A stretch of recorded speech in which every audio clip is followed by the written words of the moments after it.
Welcome into Globe Live Park, where today the big news is a change at the top. Manager Ron Washington submitting his resignation this afternoon. Rangers announcing that the Rangers will try and bounce back with a win tonight in the first game after the Ron Washington era. And welcome in, everyone, along with Mark McLemore. Steve Busby, glad to have you with us on this Friday night of Ranger baseball, and it is indeed a big day of change here at Globe Live Park. And Mac, the Rangers have lost a very good baseball man in Ron Washington. They really have, and not only a good baseball man, but a good man in general. You know, you can tell that by, you know, the reaction of all the players and everyone associated with the Texas Rangers. Everybody was shocked today to hear the news about Ron Washington's resignation. Just the kind of person he is, not just the baseball guy, but just the person that he is. He's definitely going to be missed around here. And you think back over the years of Ron's tenure here as the manager, the best times ever in Texas Ranger baseball history, going to the World Series in back-to-back years. And Ron Washington really changing the culture when he came here in 2007, taking a team that was content to be an also-ran, turning him into a championship ball club. And he indeed will be missed here at the ballpark and in all-around baseball, to be quite honest. We'll be back with the starting lineups and the first pitch for you. The Rangers and the Seattle Mariners coming up right after this on TXA 21.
First evening as the Rangers skipper.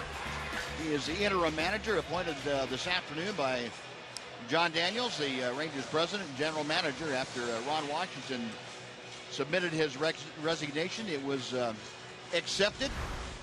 And for Tim Bogar, a new beginning. First season as Rangers bench coach. And Tim Bogar, a good baseball man in his own right. And he has been in some very impressive situations with Tampa Bay and with Boston, too.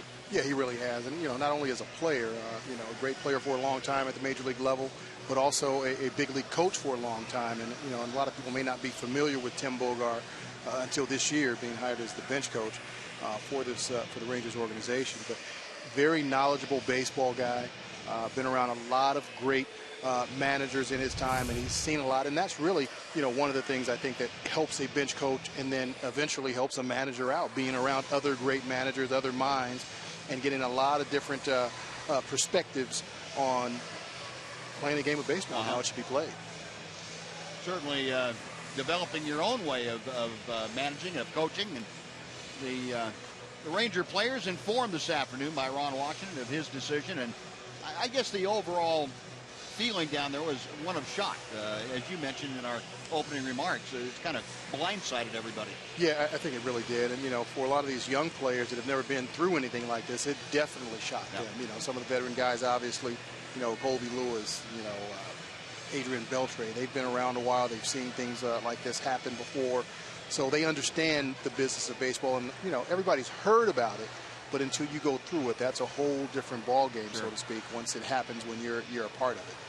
Yeah, and I think the big thing about baseball is not only you develop close relationships and friendships, you develop a mutual respect, and that may be the hardest thing to part with is the respect you have for somebody. Yeah, you really do, and Wash has definitely earned that, and so have all the players as well. So it's really a family unit, and now to have one of their family members not be around them on an everyday basis like they have been before, it's tough to deal with. Well, the numbers for Ron Washington, if you want to try and put the Washington era into numbers, 664 wins in his 8 seasons with the Rangers, the most by any Ranger manager in franchise history.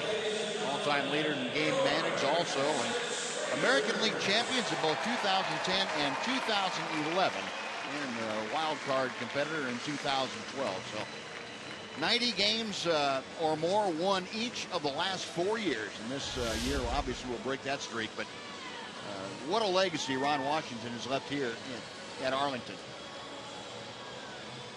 Gary Pettis and Tim Bogar now communicating. Gary Pettis, a big part of that coaching staff under Ron Washington, coached the entire time that Wash was the manager, and Washington trusted Gary Pettis with getting the running game going, getting the outfielders where they need to be, and the fundamentals of defensive play in the outfield and on the base paths for that matter. Yeah, he really did. Gary is definitely one of his most trusted coaches. And, Wash was very good at delegating to his coaching staff and letting them go on and handle their business the way that they wanted to, because he had confidence in them that they knew what they were doing. And Gary definitely is one of those coaches that knew exactly what needed to be done, how Wash wanted it done, and went out and executed that plan. Bobby Jones is going to be the bench coach now, and certainly a lot of experience, Bobby Jones, with the Ranger organization as a coach at the major league level, as a manager at the minor league level. But back to business now here this evening in Tim Bogar's first game as a big league manager with the Rangers. And they're taking on the Seattle Mariners. We'll take a look at the Mariner lineup that will face Scott Baker tonight. Austin Jackson leads off. He's in center field. Dustin Ackley is in left. Robinson Cano is the second baseman. Kyle Seager bats cleanup. Kendrys Morales DHs tonight. Logan Morrison plays first. Mike Zunino is catching, and Andy Chavez in right. Batting ninth, the shortstop, Brad Miller. And the scouting report for Scott Baker, the versatile Scott Baker. He's 3-3 with a 5.2 ERA in 23 games. 6 of those have been starts. He's won his last 3 outings, and he's 3-0 in his last 8 games since the All-Star break. And he's been doing a tremendous job. He's one of 8 major league pitchers with at least 30 innings as a starter and 40 innings as a reliever this year. So he's been Mr. Versatile for this Rangers organization. And the first pitch is outside to Austin Jackson. We are underway, and a 93-degree evening here at Globe Life Park. Austin Jackson, a 270 average. Fouls off that next pitch. That evens things up at 1-1. Jackson, 4 home runs and 43 RBI. both with Detroit and with the Mariners. In a Seattle uniform, he's hit .264. 1-1 pitch. 1-2. Austin Jackson from nearby Denton. Great high school product coming out of North Texas, and back home again, playing in front of his home crowd. That pitch fouled away to the right. Still a ball and 2 strikes. Yeah, this is a guy that Lloyd McClendon had in Detroit, where Lloyd was the hitting coach for the Tigers, and this is a guy that he wanted on the Seattle ball club. Got him swinging. Baker, good breaking ball, and Scott Baker with a strikeout. 1 away for Dustin Ackley. Let's take a look at the Ranger defense that backs up Scott Baker here tonight. Outfield of Brian Rulli in left, Leonis Martin in center, Michael Choice in right. Adam Rosales to start at first, Miguel Odor, and Luis Sardinas up the middle. Adrian Beltre at third, and Tomas Telis is catching tonight for Scott Baker. First pitch to Ackley, a well-located sinking fastball for strike 1. Ackley a .255 hitter, 11 home runs, and 60 RBI. Looks like Dustin Ackley starting to fulfill some of the promise that he had kind of teased the Mariners with for several years coming out of North Carolina. Yeah, I think he is. He looks more comfortable now, this part of the season than he did earlier when we saw him. And that's the big thing, being comfortable and confident in your abilities. And Ackley looks very comfortable in that batter's box, unfortunately. Pops up the next pitch. Beltre right at the railing, leans in and can't quite get it. Oh, they're looking for some help, and well, he's going to get some help, all right. Yeah, he's going to get help from Felix Hernandez. And you can be sure of that. He's around there somewhere. I'm surprised he wasn't up trying to grab Adrian's glove as he stuck it in there. 0-2 to Ackley. This is going to be an all-weekend thing. Yeah. You better believe it. And Ackley a fly ball to right. Not very well hit. Backing out Odor. Being called off by Michael Choice. The right fielder makes the catch. That is out number 2. Good job by Michael Choice. Good communication out there between the two of them, apparently. Take you back to Adrian's effort over there at the railing of the Mariner dugout. And right there, Felix. Oh, that's great. They have so much fun. It's just fun watching them. That friendship, that camaraderie goes back to the days that Adrian Beltre spent in Seattle when Felix Hernandez just came to the big leagues. And you get the story from Adrian that he was kind of a mentor. Right. Cut through all the garbage that Adrian will give you about it, but all the funny stuff. But he was kind of a mentor to Felix and took him under his wing. And I think Felix Hernandez as appreciative as anybody would be of that.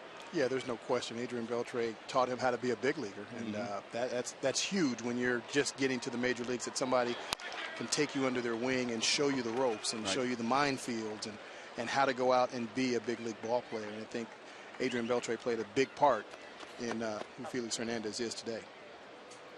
Yeah, I think Felix would tell you that Adrian Beltre probably taught him how to compete at the big league level, how to be a competitor. No question about it. I mean, you look at Adrian Beltre and what he does on a daily basis, you have to want to be like that if you're a young player coming up. You look for guys and say, hey, I want to be like him, and Adrian Beltre is that guy.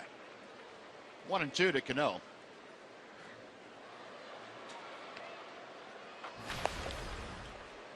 Robinson Cano on the road this season, second highest average in the American League, that .330 mark. And what's a little bit surprising is he has hit more home runs at home than he has on the road, and that's a tough ballpark in Seattle to hit a lot of home runs. Pitch outside to him, it evens the count at 2-2. But Cano has found his home run stroke at home, apparently. Yeah, that is a tough place to hit balls out of, that's for sure. But Cano, he's still a good hitter at home or on the road. And he's definitely driving those runs in. Wherever he's at, he's driving runs in. 2-2 pitch. And he rips that foul down the right side. Back into the seats. And we'll try it again at 2 balls and 2 strikes. As we talked about last night, Robinson Cano brought in by the Mariners on a big 10-year, $240 million deal, but they paid that money with the idea that he was going to be the centerpiece of their team for the next 10 years. And if year number 1 is anything like the rest of his career, it's going to be quite a centerpiece. Chopper up the middle, Odor, backhands, off-balance throw, and Rosales having to almost do the splits, falling down. He keeps a toenail on the bag, and Cano is retired. Kind of an unusual looking play at first base, but it was effective. Very effective. Mariners gone in order in the first after this nice Rougned Odor to Adam Rosales toss. Half an inning in the books, no score.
The Rangers coming to bat now. It's the right-hander Hisashi Iwakuma. We'll take a look at the Rangers lineup that will face Iwakuma. Leonis Martin leads off. Elvis Andrus apart from that-off. He is DHing tonight. Tomas Feliz moves up to the number 3 slot. Adrian Beltre bats cleanup. He's playing third. Ryan Rua in left is next. Then it's Rougned Odor. Adam Rosales at first. Luis Sardinas at shortstop. And batting ninth, the right fielder Michael Choice. And Hisashi Iwakuma goes to work with strike one to Leonis Martin. And the numbers for Iwakuma, one of the toughest pitchers in the league. 13-6 on the year, 2.9 ERA. It's his 24th start of the year. He's got 8 wins since July 1st. That's the second most in all of Major League Baseball. And he's had some pretty good success against this Rangers team over his career. How about that strikeout to walk ratio? Almost 9 and 3, or more than 9 3/4 strikeouts for every walk. 0-2 pitch to Martin. 1-2 now. Leonis, a .270 average, 6 home runs, 35 RBI. Just 2 for 16 in his career against Iwakuma. Right-hander to the line, the pitch to Martin in the dirt. And it's 2-2 now.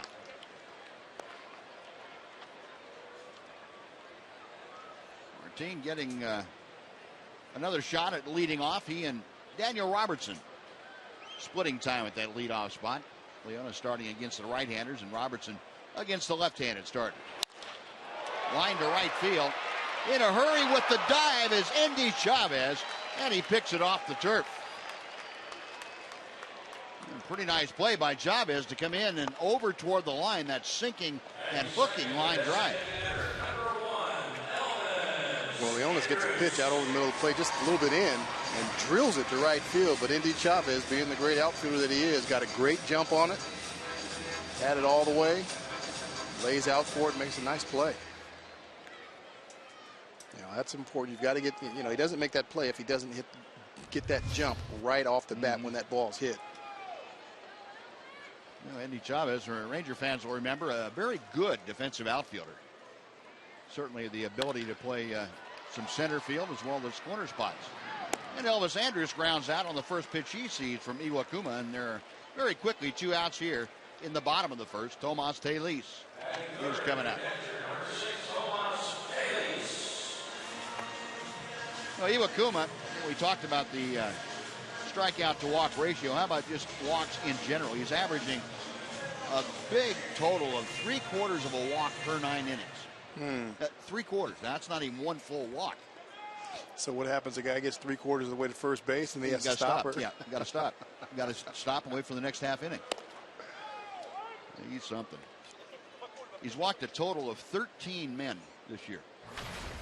He's a strike thrower. He's going to make you put the ball in play.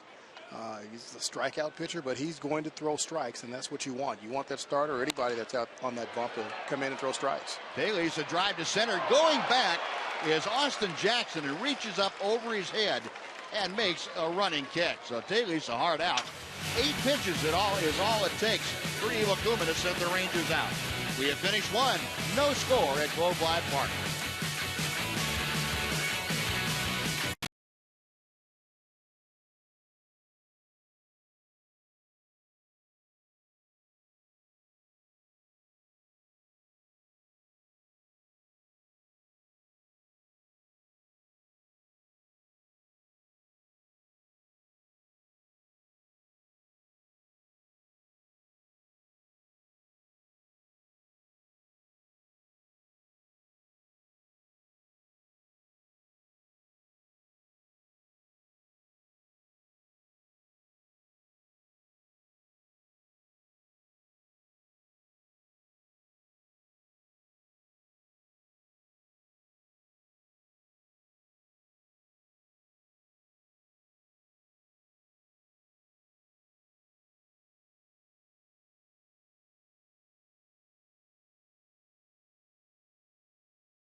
Before we head to the second inning, let's welcome in Jane Slater. Jane.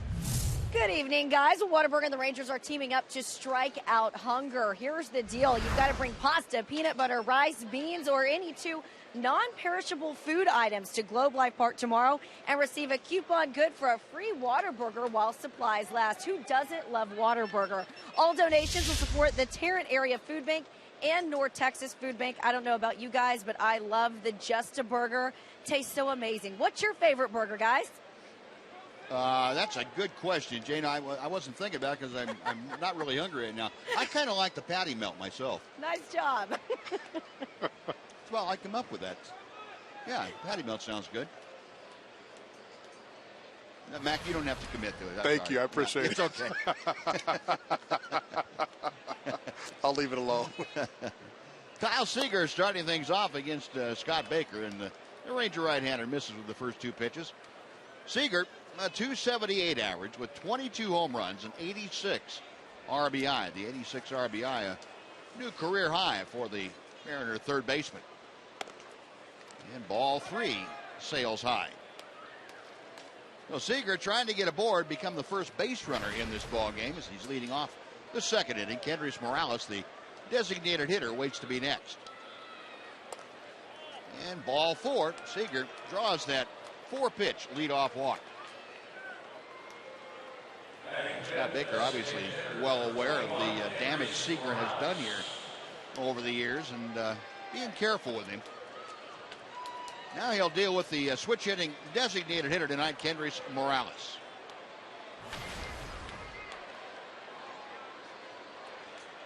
Morales last night 1 for 4. He did drive in a run during that 10-2 Mariner thrashing of the Rangers. First pitch to him is outside for ball 1. Baker over the years has had pretty good luck with Morales. Morales just 1 for 10 against Scott Baker.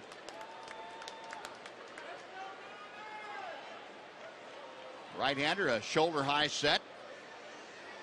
And the pitch, that is just outside. 2 balls, no strikes.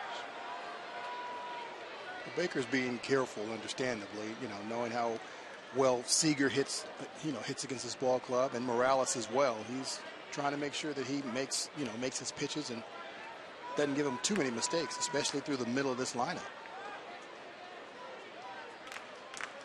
2-0 pitch. There's a strike, 2-1. This is the Mariners have the type of lineup where there's not just one person in there that you can identify and say, hey, I'm not going to let this guy beat you. Mm-hmm. They've got 2 or 3 guys in this lineup that they have to look out for and say, hey, this isn't going to be the guy. I'm not going to give this guy too much to hit. So Baker understands that, knows it very well, and he's pitching accordingly right now. Little calling card just in case Seager at first was maybe thinking about leaving, but Seager back easily.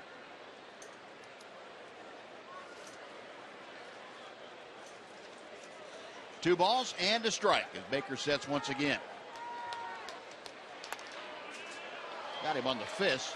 Yeah, Morales able to fight that off foul. It's 2-2. Kendrys Morales, never one of the free agents that didn't sign until after the season started. Went over to the Twins and then almost inexplicably came back to the Mariners. The Mariners were his team last year, and they did not tender him a contract. And he did not get the kind of free agent contract that he was thinking about. Definitely a strange journey for Morales. I expected him to be one of the most sought after free agents out there. A guy that can switch hit, that's been around a while. Good hitter from both sides, power from both sides of the plate. So kind of a strange turn of events for him. And obviously the dollars weren't there, or teams weren't willing to pay the dollars that he was looking for initially. But to end up back in Seattle is that's an interesting journey. Hits this one well to right field. Back is choice. That ball's gone. Now Kendrys Morales, his 5th home run of the year, his 4th as a Mariner. And Scott Baker and the Rangers are down 2-0 to Seattle.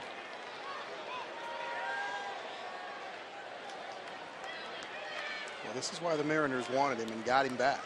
This is what he's done his entire career. He provides power in the middle of the lineup, any lineup that he's in. Like I was saying earlier, you don't want to give this team too many mistakes, because they're typically going to capitalize on them. And they've got a few guys, and here's one, a fastball down the middle of the plate, up in the zone. And Morales jumps all over it. So, very familiar story, a walk and then problems. And it certainly happened last night to Robbie Ross Jr. and company as the Mariners put 6 on the board in the second, thanks to 3 walks. Tonight, a walk and a 2-run home run. Well, the early advantage for Seattle, and Logan Morrison, who we saw last night late in the ball game, getting the start at first base tonight, a .241 average. Chops that next pitch foul off the screen in front of the Ranger dugout. And it's 0-2.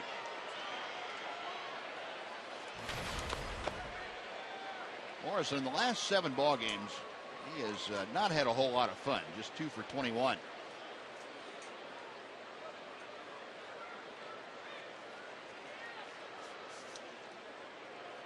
Baker back to him. And the pitch fouled away to the left.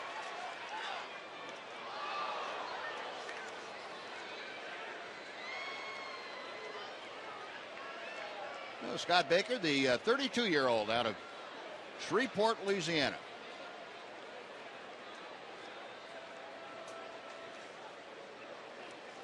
Morrison's one of those guys who's got some power as well. He's got a couple of long hitting streaks this season. Hits that one well to left field. Going back and leaping at the last second, Ryan Rua. It's kind of a spinning, leaping catch for out number 1. My goodness. Well, Rule going back on this ball gets kind of turned around a little bit, but makes up for it with a nice jumping, turning, spinning play. It's Rob Morrison of extra bases.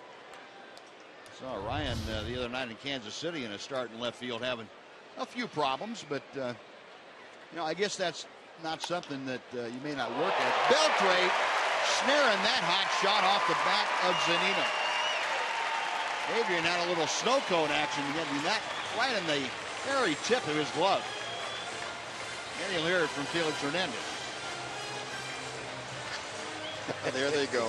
All night long, all weekend long. Zunino gets a fastball in and turns on it. That's why they call it the hot corner right there. That ball got down there in a hurry. But those cat-like reflexes of Adrian Beltre. Wow. Well, I was right. That's the problem with third base, though. You can't really guide the ball into the web sometimes. And sometimes you just got to stick your hand out there. And a lot of times it can go into that palm. And that is not a good feeling. Fortunately, he got that one in the web, though. So his hand is okay. Well, maybe not. It'll let you know you caught it, huh? Absolutely. 0-1 pitch to Eddie Chavez evens the count. It's now a ball and a strike. Chavez a .281 average. Just 1 for 9 against Baker, but Indy of late on a 6-game hitting streak. Pitch sinks in at the knees. It's 1-2. Chavez did not play in last night's ball game, and you look at the last 19 games, he has been on base almost 50% of the time.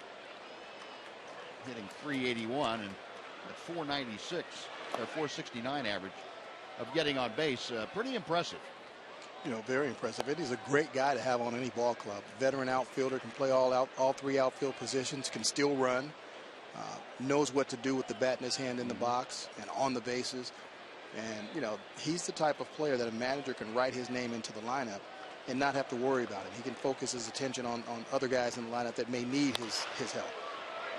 Chopped up the middle, the backhand and Odor. A little stronger throw that time, and he gets Chavez. And that'll do it. But the Mariners strike on Morales. 2-run home run. They get 2 runs on just 1 hit. After 1.5, it's the Mariners 2 and the Rangers nothing.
From behind now, Seattle strikes for 2 in the top of the second.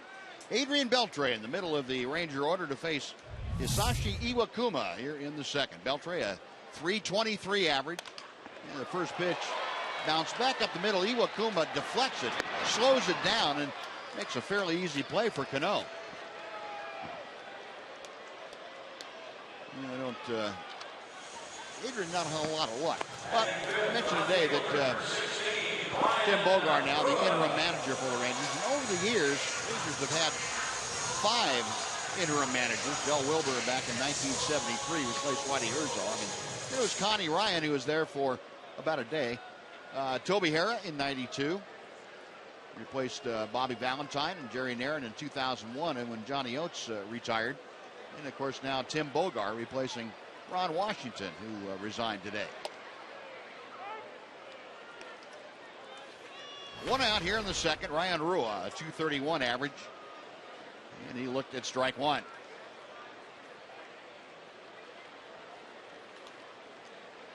Iwakuma to the plate. 1 ball, 1 strike. Rua, no home runs, a couple driven in. I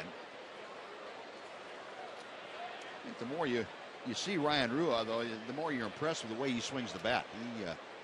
He's got a little thump in that bat. The ball jumps off his bat pretty well, just like that. Is that what you're talking about? Yeah, and Iwakuma got too close a look. I'm sure if you ask him about it, at the ball coming off Ryan Rua's bat. I have no idea how he caught that ball. This is a ball that he didn't catch. It kind of caught his glove. He just stuck it up in reaction, and it went right there. Wow. Woo. I'm glad he got that glove on. I am too.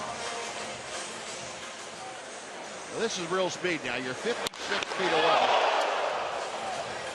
And he said, oh. In any language, that means wow. Yes, it does. Thank you. And that's what kept me from pitching right there. It kept me from pitching, that right there. I got a lot of guys away from pitching. I know that were pitchers to begin with. Holy cow. Yeah, when you get through throwing the ball, you're about 55 feet or so, 54 feet away from home plate.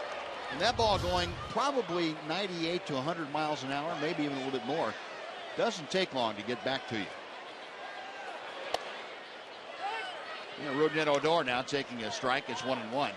Now, for me as a hitter, that was like hitting a home run to me. I bet. If I hit the ball back up the middle right past the pitcher and he had to jump out of the way a little bit, because that's what I tried to do in order to get on base. So I like that. Not at the head area, but, I actually like the feet because they would jump usually. Yeah, you probably liked when you hit it back off the pitcher's shin, and before you got to first base, there was a huge knot on the shin you could see. I didn't want, no, believe me, I didn't want it to hit him because with my luck, it was probably going to carry him right to somebody and I'd be out. So I wanted it to go straight up the middle and, get a base hit out of it. I didn't want to hit anybody. 1-2 pitch to Odor. That's out of play.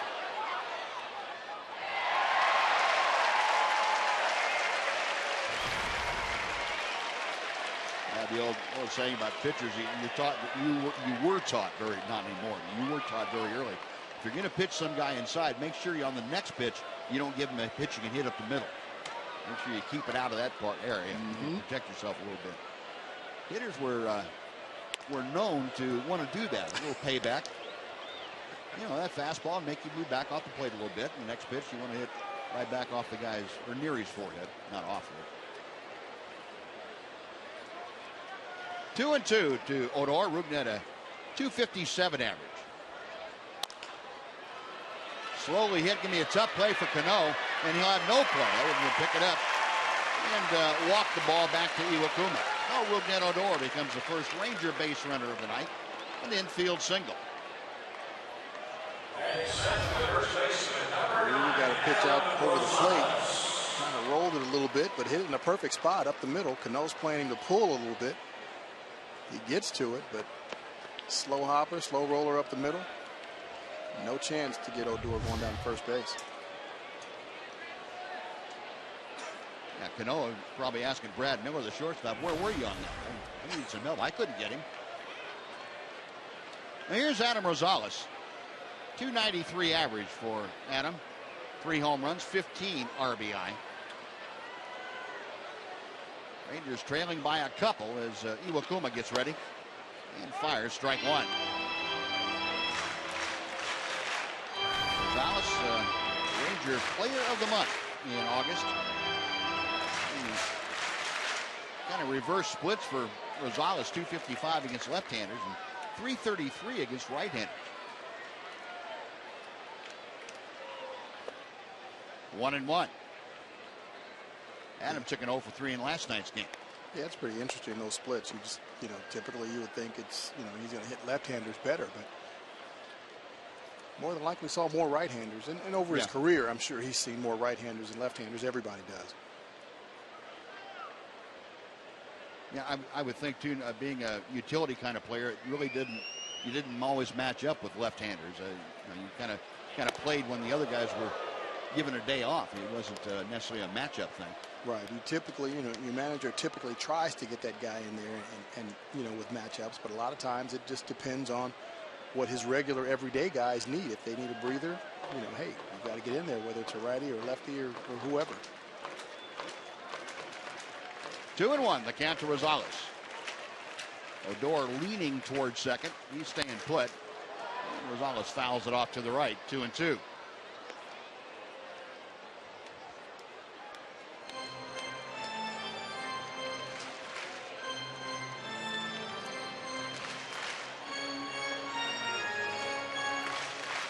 Adam taking his time getting back in. Iwakuma.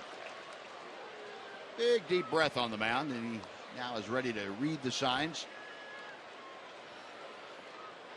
He is set for the 2-2 pitch. Instead, it's a little toss to first.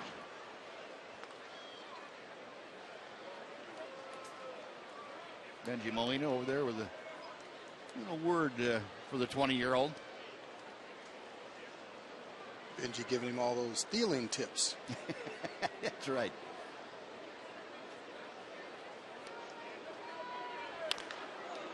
And a chopper foul. We'll come back and try it again. Benji didn't have many stolen bases, but he sure shot down a lot of guys who were trying to do that. Oh, he knows all about it. He knows what to look for, that's for sure.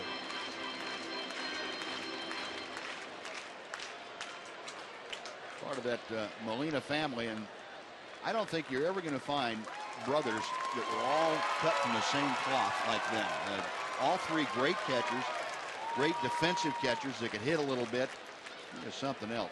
There goes Odor. The pitch swung on and missed, and that'll do it. Rosales down on strikes. Rangers get a 2-out single, but strand a runner. We finish 2 at Globe Life Park. The Mariners 2, and the Rangers nothing.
MLB.com at bat. It's the #1 live or app, I should say, for live baseball. You can enjoy live look-ins, replay reviews, scores, live radio broadcasts, the MLB.TV game of the day, and a whole lot more. You can get at bat for your smartphone or tablet at the App Store or visit MLB.com. Well, the Mariners coming to bat here in the top of the third inning, leading 2-0. It'll be Brad Miller, the #9 hitter, to lead things off, and back to the top of the order for Austin Jackson and Dustin Ackley. Scott Baker, the first pitch, and that fastball fouled back. It is 0-1. Brad Miller, a 2.04 average, 9 home runs, 31 driven in. I'm talking about Brad Miller last night. He came into the ball game as a replacement late in that game for the Mariners. Lloyd McClendon getting Miller a little more playing time. He realizes going down the stretch, he's going to have as many veteran players available and ready to play as he can. And Miller, the most experienced shortstop they have on the ball club right now. Chris Taylor, apparently the shortstop of the future. He's been doing a very good job, but they need Brad Miller to be ready to contribute too. Yeah, and the way to do that is he's going to have to play regardless. 2, 3, 4 times a week. He's going to be in there whether it's second base or shortstop. He's got to keep Brad Miller fresh, just in case. You just never know with a young player if they're going to, how they're going to handle the pressure. And this is pressure. This Mariners team is in contention. They're trying to get a wild card spot. They're trying to win the division actually. So you just don't know how young players are going to handle that stretch drive. Got him swinging. Pitch by Scott Baker for the strikeout. That is the second one for Baker. Now he'll go back to the top of the order for Austin Jackson.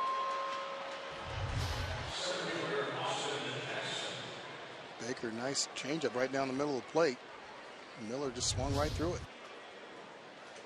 And you're also talking too, Mac, about a team that doesn't have a whole lot of guys that have postseason experience, or at least stretch drive experience, the Mariners. And so it's good to have as many guys available to you as possible, isn't it? The more the merrier, believe me. When you've got guys out there that have been through it, they understand it, it makes things easier. Drive to right field, and Michael Choice to his right. Austin Jackson out number 2. Next will be Dustin Ackley. It doesn't make the game easier. It just makes what you have to go through, a little simpler, a little easier to take, a little easier to deal with. Your manager relaxes a little bit more because he knows he's got guys out there that understand, and they're not necessarily going to crumble under pressure and, make the wrong play, be in the wrong position or anything like that. So the more guys that you have that have that experience, I think, the better off you are. Yeah. And certainly when you have a guy like Cano, and now Kendrys Morales has been through it a little bit, not to the same extent as Cano, but those two guys in the middle of the order, kind of calming influences. And Ackley skies one on the left side of the diamond, backing out Adrian Beltre. Right behind him, Luis Sardinas. And Sardinas makes the catch. Beltre might have forgotten that Sardinas was there. That was Elvis. No problem. 3 up, 3 down. The Mariners are gone after 2.5. 2-0 Seattle.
Rangers baseball on TXA 21 is sponsored by Sports City Toyota. Log on to sportscitytoyota.com. And a 2-0 Mariner lead. We head to the bottom of the third inning. Luis Sardinas leading things off. And Hisashi Iwakuma misses outside for ball one. Sardinas at 278. The switch hitter up there from the left side. 1-0 pitch. Now 1-1. Sardinas part of the batch of call-ups right at the 1st of September when the rosters expanded to 40. It's just outside, 2 balls and a strike. But Luis, you'll remember, 3 total stints with the Rangers this year. You can see he finished off his AAA stint, his last one, in pretty good fashion. 379 mark in his last 7 ball games with the Express down in Round Rock.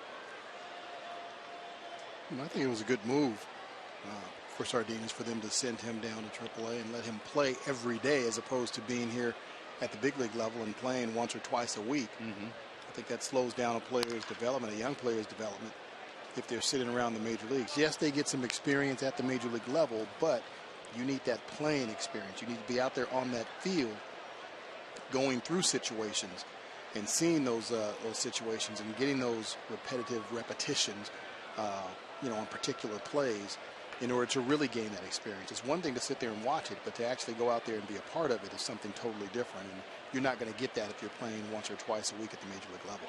He's fouled off. And at the time, too, that he was sent out, the Rangers had both Rougned Odor and Luis Sardinas, and you would think if you have 2 young players like that, they're both going to get cut short on playing time because they're going to have to trade off some. Right. So you might as well send one of them out, let him play every day, and the other one at the big league level. I think the Rangers determined that Odor was probably closer to what they needed right now at the big league level. And Sardinas, a swing and a miss as Iwakuma took something off that and gets his 2nd strikeout. Iwakuma with that very good split-fingered pitch. That looked like that's what that last pitch was. This is a tough pitch to lay off of. Looks like a fastball, looks like a strike, and it starts out a strike, but all of a sudden a gust of wind came and blew it a couple of feet off home plate. And you see the change of the rotation of that ball on our slow motion shots. Michael Choice, a foul down at home plate. It is 0-1. Michael, 178 average, but 9 home runs, 32 driven in.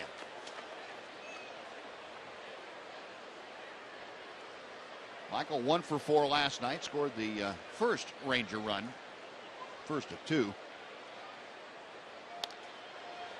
And behind in the count now, 0-2.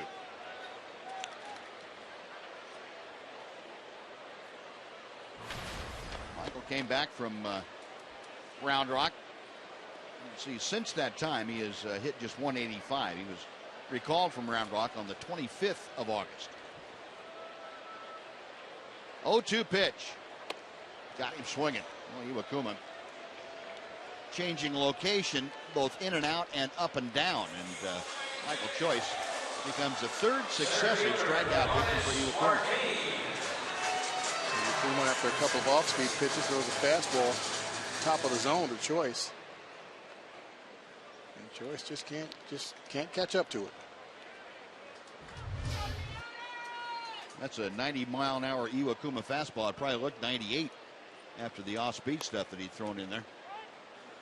Yeah, and that's what makes him so difficult to hit. I mean, he's hitting 90, and you're like, well, why can't he hit that? It's 90 miles an hour. Well, when he's throwing that off-speed, that splitter, and it's falling off the table and running 2 feet to the right, it's tough to catch up to that straight one. Logan Morrison underhanding, not in time, as Iwakuma is beaten to the bag by Leonis Martin.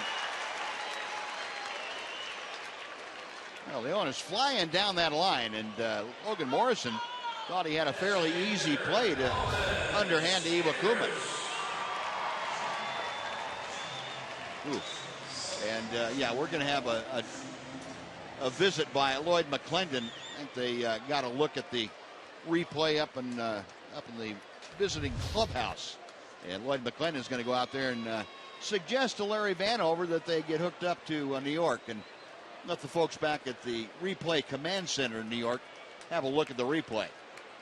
And judging from the look on Leonis' face, I think he knows that he didn't quite beat it.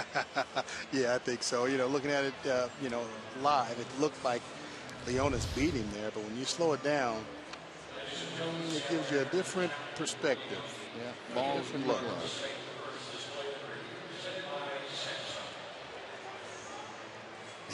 Leonis hoping against hope. I don't know. That's a little bit closer than I thought it was when I saw it from the other angle. Ball in the glove. Yeah, that may be one of those ones where the call is going to be ruled to stand because there's not conclusive or clear and convincing evidence to overturn a call. Now that's why the call on the field being safe is important. And Iwakuma certainly hoping for his ball glove for Lloyd McClendon's club that the call is overturned. But folks back at the umpires that are assigned to this game back in New York at the replay command center are taking a long look at all the replay angles that they have at their disposal. It's great that they have multiple angles, 3, 4, 5 different angles to look at that play and review it and be able to make hopefully the right call. When you look at it from this angle, it looks as though he's there. In this angle, looks as though he got it. Yeah, yeah. So multiple angles is definitely what you need. And he is out at first. So the folks in New York said, yep, there is clear and convincing evidence to overturn that call. And that is what happened. So the Rangers, again, gone in order. We have finished 3 at Globe Life Park. It's the Mariners 2 and the Rangers nothing on TXA 21.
And Visitors Bureau have partnered to bring you Hispanic Heritage Day on Sunday, September 14th. Rangers take on the Braves that day. And to celebrate this special day, tickets in the all-you-can-eat porch are just $41, and tickets in the upper reserve section are just $14. Just use the online coupon code DCVB. Get yours at TexasRangers.com.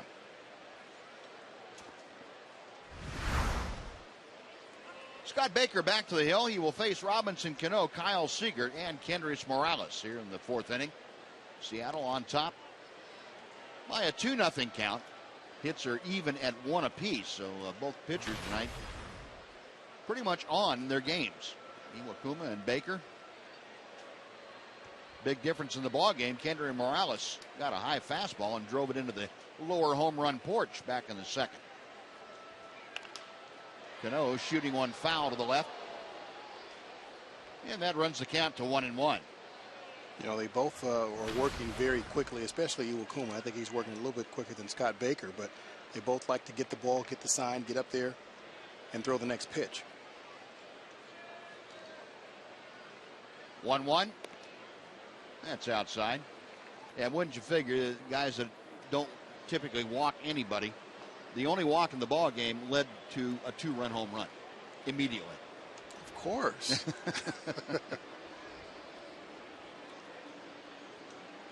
Baker's 2-1 to Cano. Center field, way up there. Plenty of time for Leonis Martin to amble in and make the catch.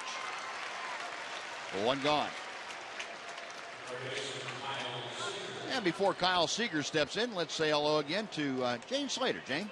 Hey, Buzz. Well, if you haven't gathered this from earlier, I'm a girl that loves to eat. I love Whataburger. I also love all-you-can-eat buffets. Just ask my colleagues up there in the press box. It gets ugly. Let me tell you what, if you love baseball and you love to eat like I do, you really should check out the Hyundai Club. This is awesome. You get a panoramic view of the baseball game, and you also, on September 9th, Tuesday, when the Rangers play the Angels, you'll get a $40 all-inclusive ticket there, all you can eat for 2 hours. That's a pretty special deal. Just go to TexasRangers.com or call 972-RANGERS to get those tickets. Good. Guys, back to you. All right, Jane. Kyle Seager, who drew that walk we were just referring to a few moments ago. Even in the count of the ball and a strike. Seager, a .278 hitter. 1 out here in the 4th inning. Baker back to the plate, and he fires a thigh-high strike on the outside corner.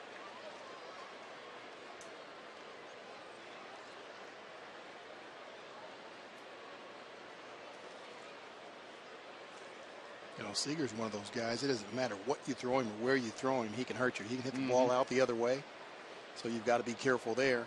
And definitely anything middle in, I think that's his sweet spot. That's what he likes. And if I'm a pitcher, I'm going to throw him away. If he's going to beat me, he's going to have to hit over that wall out there in left field. I would agree with him. Pulls that one down the right field line, but pulls it too much, and it's foul. Still a ball and 2 strikes. Now, Seager, over his last 29 games, well, first of all, I'm going to show you the line down there at the bottom. That's what I was going to refer to. 10 home runs in those 29 games and a .381 average. That qualifies as beating your opponent to death. Clubbing them to death? Yeah, exactly. 10 home runs, 26 runs driven in 29 games. That's pretty good. Yeah, that's not just hitting the ball out of the ballpark. That's getting base hits on top of that as well, hitting .381. And over his career, well, he dropped down below .330 now. It's .329. Oh. Yeah. That helps. Rangers finally found the answer to him. He did there. Scott Baker got him with a good breaking ball. Well, Baker with his 3rd strikeout. 2 up, 2 away for Kendrys Morales. A nice pitch by Scott Baker. Set him up perfectly. A couple of fastballs in. He pulled, go away. Now drops that breaking ball down and in and buries it down there, that back ankle, which is exactly where it needs to be. If it's up any higher, could be a foul ball somewhere, but that's the pitch that he wanted to get, and he executed it perfectly. Well, here's the difference in the ball game up there now, and that's Kendrys Morales. Morales with that big 2-run home run in the 2nd inning. That's the only hit that Scott Baker has given up tonight. Morales, those numbers are overall with both Seattle and with Minnesota. He hits a 2-hopper to Odor, and it's going to be a very quick and tidy 1-2-3 inning for Scott Baker and the Rangers. Baker now has retired 9 straight. After 3.5, it's the Mariners 2 and the Rangers nothing on TXA 21.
comparisons. The Mariners, pretty good road records, but not nearly as good this year, even though it's second best in franchise history, to a team that Mark McLemore played on. They were 59-22 in 2001 away from Safeco Field. That's ridiculous. That's like a video game. It felt like it. It really did. And, you know, when you look at it, really, we had 22 road losses. We had 24 home losses. So we only lost 46 games that year. So that was a magical year. 116-46. Wow. Goodness gracious. Did you feel like you showed up at the ballpark and it was going to be a win for you no matter what? We knew. Yeah. We honestly felt coming to the ballpark each and every day that we were going to win, and it actually got to the point where we just felt as, you know, okay, we're going to win by 3 today. We're going to win by 5 today. And it was just that kind of an atmosphere every day, but we knew we were going to win every day. It's kind of fun when that starts to happen. My goodness, that was so much fun. It's fun now, and I'm just thinking about it. Sure. But that's difficult to put into words what you just talked about. It's difficult to relay how much fun that really is, to know that things are going right for you, and there's not much anybody else can do about it. There's really not. And we had a reunion a few years back, and we're sitting there and we're listening to the team president, Chuck Armstrong, and he's going over all the records, and he's mentioned one stat that we were 70 games over 500, and that's amazing because we never really looked at it in those terms. And when you think of 70 games over 500, teams now, when you're most of the time 20 games over 500, you're in contention somewhere. 25, you're probably leading the division. 30, you're definitely leading the division. Right. We were 70 games over 500. That was, like I said, magical. Yeah. 3-2 to Elvis Andrus, leading off the Ranger fourth. And Iwakuma threw that nasty splitter down and in, and Elvis could not hold his swing up. On 3-2, that's probably the last thing you're looking for. You can't be looking for that pitch 3-2. If you're looking for that pitch, you're not going to hit that pitch, and you're not going to hit anything else that he throws for that matter. But that is a wicked pitch by Iwakuma. Well, Iwakuma now 4 strikeouts. He has struck out 4 of the last 5 that he's faced. And here's Tomas Taylor. That's out of play to the left.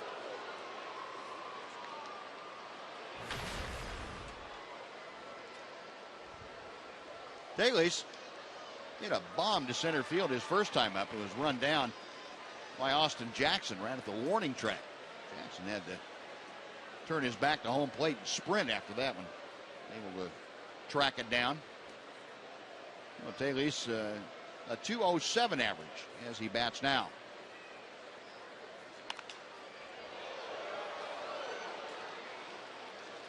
Tomas, I don't think he's seen too many pitches he doesn't like to have a good swing at. You know what?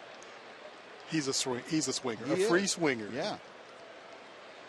And he makes pretty good contact, sometimes to his detriment on pitches that you shouldn't even make contact on. It's little ground balls. He hit into a double play the other night by swinging a pitch that was nobody else could have made contact with, and he rolled it out to shortstop for a double play. Right. Once he gets, been around a little bit longer, hopefully he'll develop that knack for being able to foul that pitch off instead of putting it in play fair. And, hopefully get another pitch that he can handle in the at-bat. But, no, he definitely likes to get up there and swing the bat. If you walk him, you probably were trying to walk him. Chopper over the mound. Charging is Cano. He can't come up with it. And that is going to be another infield single. That's the second and almost the third, if you consider the challenge that overturned a call on Leonis Martin's infield single. Taylor aboard with one out here in the fourth.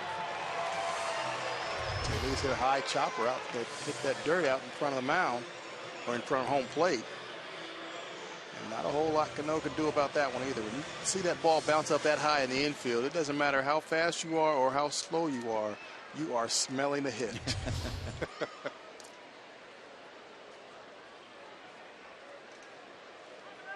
Tomas Taylor, we saw him drop down a bunt the other night for a base hit. Very nice bunt. And he's had 3 of his 7 hits now have been of the infield variety, including that bunt base hit and this last chopper. Adrian Beltre taking a breaking ball for strike 1. Beltre hit one right back up the middle, a chopper that was off the glove of Iwakuma and it deflected to Robinson Cano for the out. 0 for 1 tonight, hitting at .323.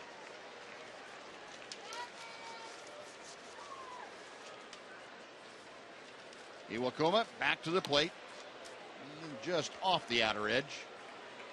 1-1. Adrian, of course, a member of the Mariners 2005 to 2009.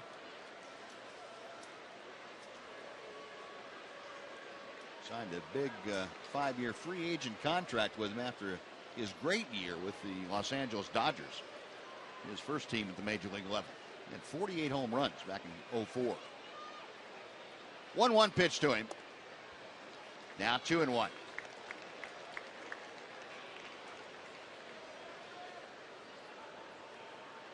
Well, that graphic, Adrian has reached base in his last 20 consecutive games.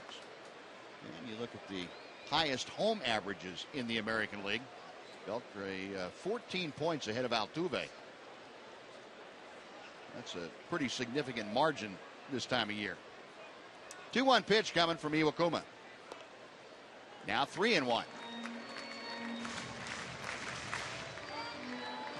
Iwakuma being extremely careful with Adrian Beltre. And he knows he has to be, obviously. And, this is the guy in the Rangers lineup that you don't want to let beat you. Let somebody else beat you. Not that they can't, but he is the most potent bat in this lineup. Ryan Rua waiting to be next. We'll see how careful Iwakuma wants to be with his 3-1 pitch. Adrian now tired of waiting, so he backs out. Beltre representing the tying run in this ball game here in the 4th inning. Daly's the lead from first. Iwakuma to the plate. Called strike, 3-2. Well, that was either going to be a perfect pitch for a strike or a pretty close to perfect pitch for a ball. Yeah, that's not a pitch that he wants to swing at 3-1, being in the driver's seat. It's a great pitch by Iwakuma. Down and away on the corner. If he swings at it, there's not going to be much he does with it other than hit it into the ground for a double play probably. Iwakuma set the payoff pitch. Taylor is running and it's ball 4 outside and Beltre draws the walk. Well, Iwakuma refusing to give in to Beltre. Issues his first walk, and that for Iwakuma, his first walk in his last 5 starts. That's already his 14th start, 14th walk this year. Amazingly enough.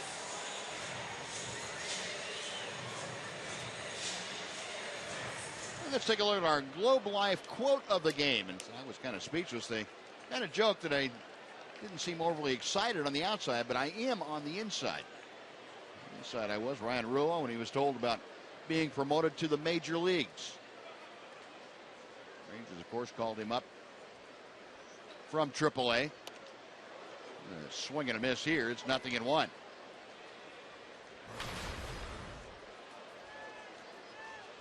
Now, if you weren't excited about that news, I feel kind of sorry for you. Check your pulse. You don't have one. Couldn't have. I think guys nowadays are a little bit more surprised when they get that call than they used to be. I think, I know when I was coming up, the guys that were going to get called up at the end of the year, we kind of knew. But nowadays, you never know who's coming up. And, especially in the Rangers situation this year, you just never know, with all the injuries. But I think, a while back, you kind of had an idea that you might be called up maybe on September, get a little cup of coffee to, start your major league career. Yeah, it used to be you weren't called up if you were below AAA. No. It was, that just didn't happen. It did not happen. So, if you were AAA and were having a pretty decent year and, you were on their prospect list, you had a shot with a strike to Rua, and it's 1-2. Yeah, and there weren't many guys that were playing multiple positions at that time. If you were a third baseman, you were a third baseman. First baseman, and that was it. You weren't a guy, utility guy was the utility guy. You had usually 2 one that played the corners, one that played the middle infield. So you knew if you were coming up, you could tell by, who was in front of you, and, if it was a veteran guy or if it was a young guy, if you had an opportunity to come up in September or not. So you had a pretty good idea. Yeah, Rua spoiling that pitch from Iwakuma. Still a ball and 2 strikes. And even though you have an idea, it's still exciting when you get the official word. Sure it is.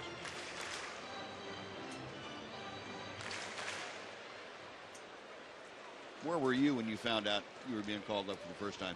Our AAA team with the Angels, we were in Edmonton, Canada. And we were actually in the playoffs. So it was a kind of and the big league team was in playoff hunt as well. Right. So it was kind of a, are we going to wait and see, let them finish the playoffs, or do we need these, some of these guys up here to help us out a little bit? And they actually called us, a few of us up before the playoffs were over to get there and help the big league club. So I went to Chicago. Was my first big league stadium, Old Comiskey. Well, Iwakuma gets a big strike out of Ryan Rua. That's 2 out now. And with runners at first and second, Rougned Odor, who had an infield single his first time up there, will try and get the Rangers on the board. 2-0 Seattle. Odor at 259 with the average. Got Taylor at second, Beltre at first. Up the middle between the legs of Iwakuma.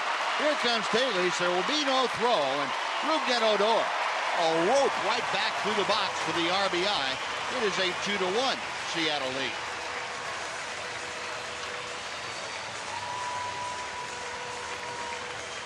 Well, Odor is another guy who likes to swing the bat. Hasn't seen a pitch that he doesn't like. Got a fastball. First pitch fastball. Supposed to be on the outside part of the plate. Caught a little bit too much of the plate. Odor jumps all over it, right through the wickets. Yep. That's the home run I was talking about earlier. Right there, huh? Yeah, right there. Doesn't hit anybody. Goes through center field. Nice base hit for me and a run for the team.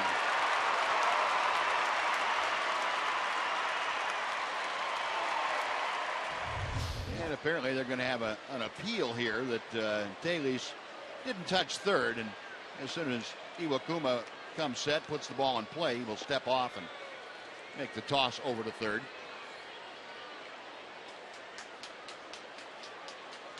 I don't know if he has to have a sign for the appeal or not. He's trying to figure out what to do with it. And the appeal is made, and the third base umpire down there, Vic Carapazza, says nope, he touched the bag. So the run stands. It's a 1-run game now. So the Rangers cut into that deficit. Adam Rosales, a strikeout, his first time up there. Beltre, the runner at second, will step his lead off. Over at first, Rougned Odor.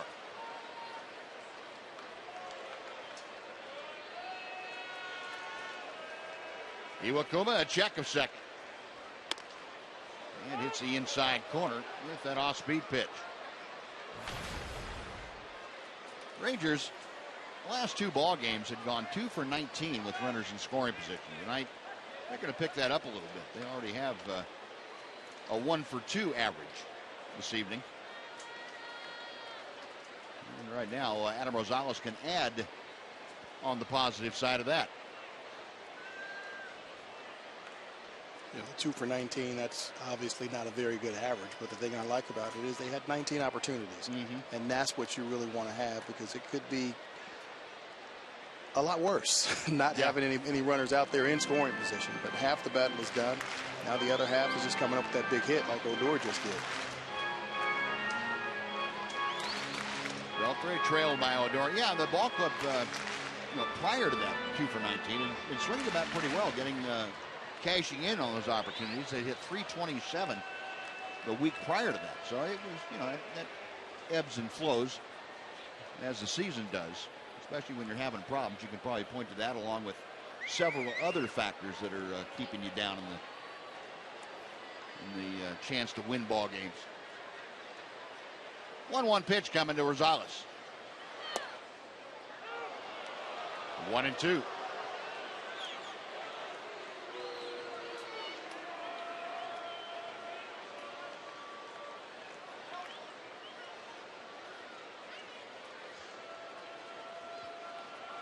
Iwakuma for the first time tonight forced to have a long inning pitch-wise. Rangers trying to tie the ball game. It'll take a Rosales base hit if they are to get that done in this frame. It's out of play. Count remains a ball and 2 strikes.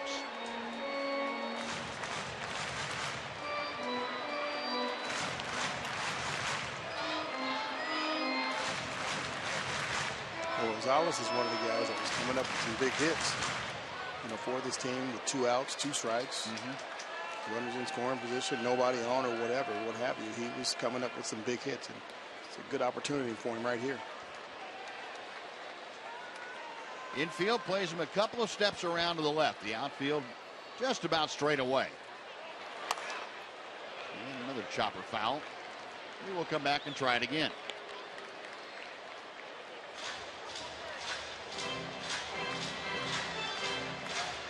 Rosales always in motion. Can't stand still or sit still. Energy. Yep, he has that.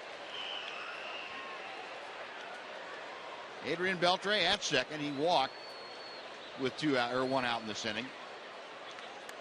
Over at first, Rougned Odor, who had the 2-out RBI single. Hisashi Iwakuma set. And a little look back at Beltre at second.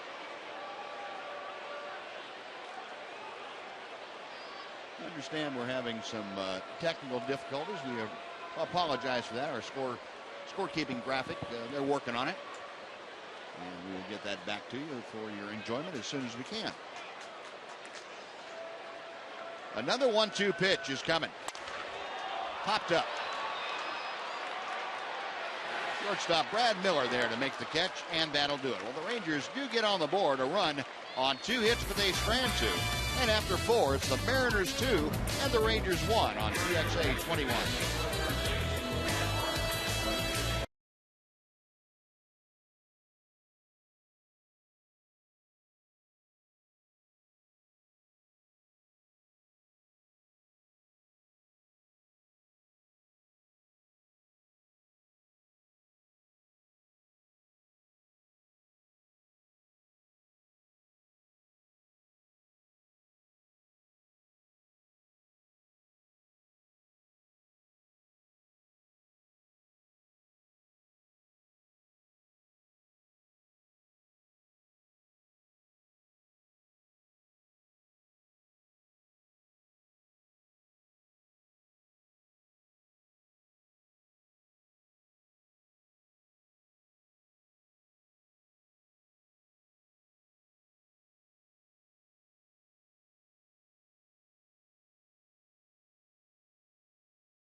Is sponsored by Standard Insurance. Call Standard today. And by Freedom Dodge. Nobody beats a Freedom deal. Nobody. Well, a very comfortable Friday evening here. Temperature right around 90 degrees as the Mariners have a 2-1 lead over the Rangers, despite the Rangers out hitting the Mariners 3-1. Logan Morrison to start things off against Scott Baker. Baker allowed that 1 hit, the home run by Kendrys Morales. Unfortunately, it was after Kyle Seager had walked to start the second inning. Logan Morrison out on a drive to left field, his first time. And the first Baker pitch is outside for ball 1.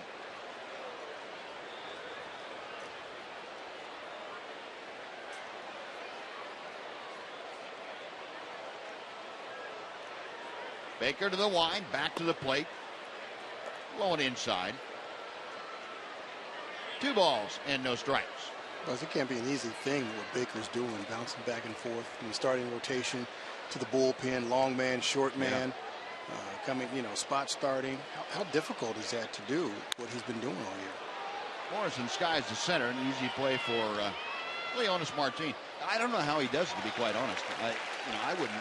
I'd catch myself trying to figure out what day it was and what I was supposed to do. He just happens to be one of those guys, first of all, whose arm is in the kind of shape where it responds to that. He can do that. He can pitch a couple of days in a row, as we have seen him, without any problem at all if you want him in relief. And then he can stay in good enough shape to throw 5, 6, 7 innings when you want him to. And it takes a very unique guy, both physically and mentally, to be able to do that. I don't think you can get a young pitcher that would be able to do that just from the sheer mental wear and tear you'd have. So that's the toughest part of it, the mental part of it. I would think so. Yeah, if you don't have that kind of arm, there's nothing you can do. I mean, if it doesn't allow you to pitch that way, you can't do it. But I think if you do have that kind of physical makeup, then it becomes a mental challenge for you. And Scott Baker, the perfect personality for a guy that would do it. Always calm, always under control. That ball hit pretty well to right center field by Zunino. Back at the wall is Choice, and that ball is in the Ranger bullpen. Mike Zunino with his 20th home run of the year, and it's now a 3-1 Mariner lead. And Mike Zunino, a big, strong guy, a young player, and he leads all American League catchers now with 20 home runs. Zunino got a pitch that he liked. Baker trying to go down and away and elevated this one just a little bit too much. Out over the plate, and Zunino jumps all over it. Hits it out there into the Rangers bullpen. 2 hits for Seattle. They have both left the ballpark.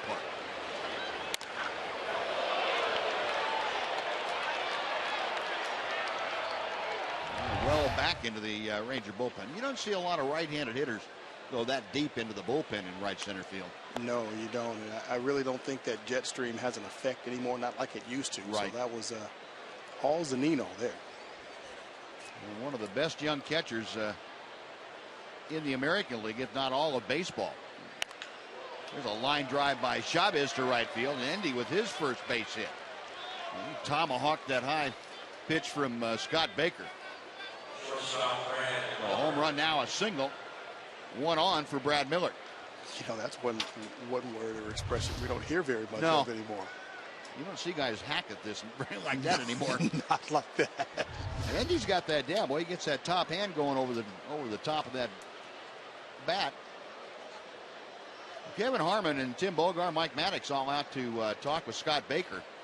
Apparently they saw something that they didn't like. Sean Tollison going to get up and start throwing in the Ranger bullpen. Home plate umpire Paul Nart out there to kind of monitor that visit just to make sure it really was for the purpose of checking on his health. And apparently Mike and Tim Bogar and Kevin Harmon satisfied that Scott Baker's okay.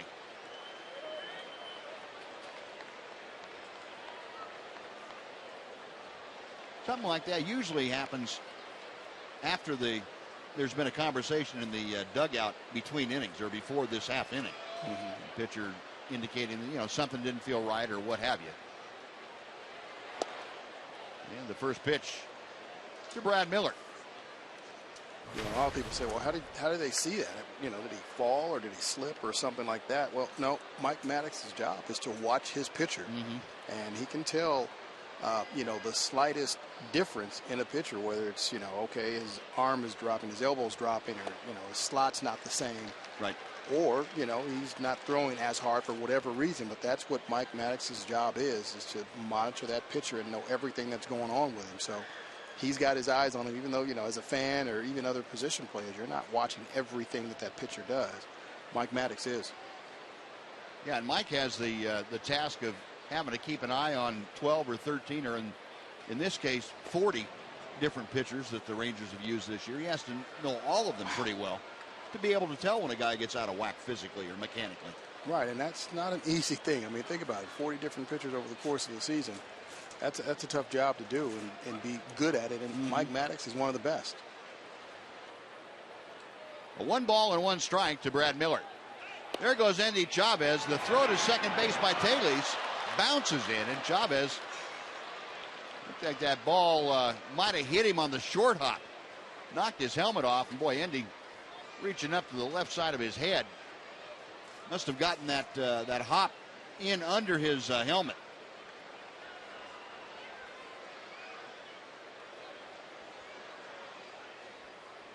You know, that's one of the dangers of sliding head first. Look at that head coming in there, head right into Sardinas' left knee.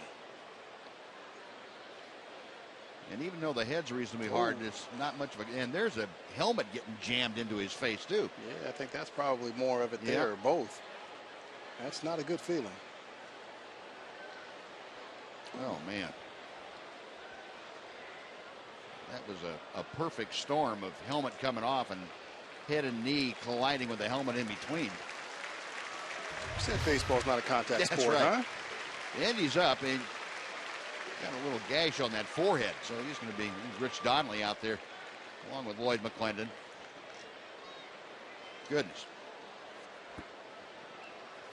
You folks that know that if you've had a cut on your head, how much that bleeds. It doesn't take much of a cut up there to really gush blood. But Andy, you saw that knot that came up on his head real quick. It didn't take long. It didn't at all. It's a little scary there.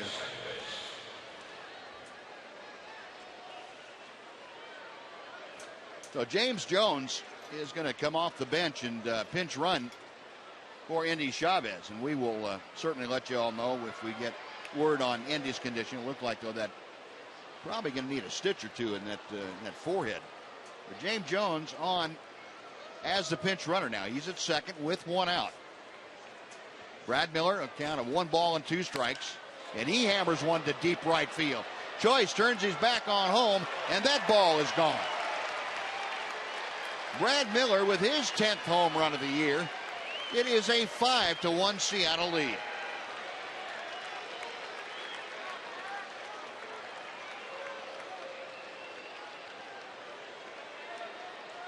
One pitch after the stolen base by Chavez, and Scott Baker gives up the long home run by Brad Miller, and Tim Bogar the slow walk out to the mound. Well, he's going to go out there and I believe take the ball from Scott Baker and bring in Sean Tollison. So Baker kind of ran into a wall here in the 5th inning.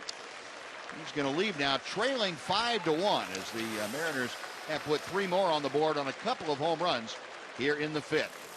Sean Tollison coming in, a timeout at Globe Life Park for this pitching change. We're back after this on TXA 21.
Baker 4 1/3 innings tonight. He allowed 4 hits, 3 of them were home runs, and 3 home runs over his previous 5 starts for Scott Baker. 3 of them here in 4 1/3 tonight. And Sean Tollison has entered the ball game to take over here in the 5th inning.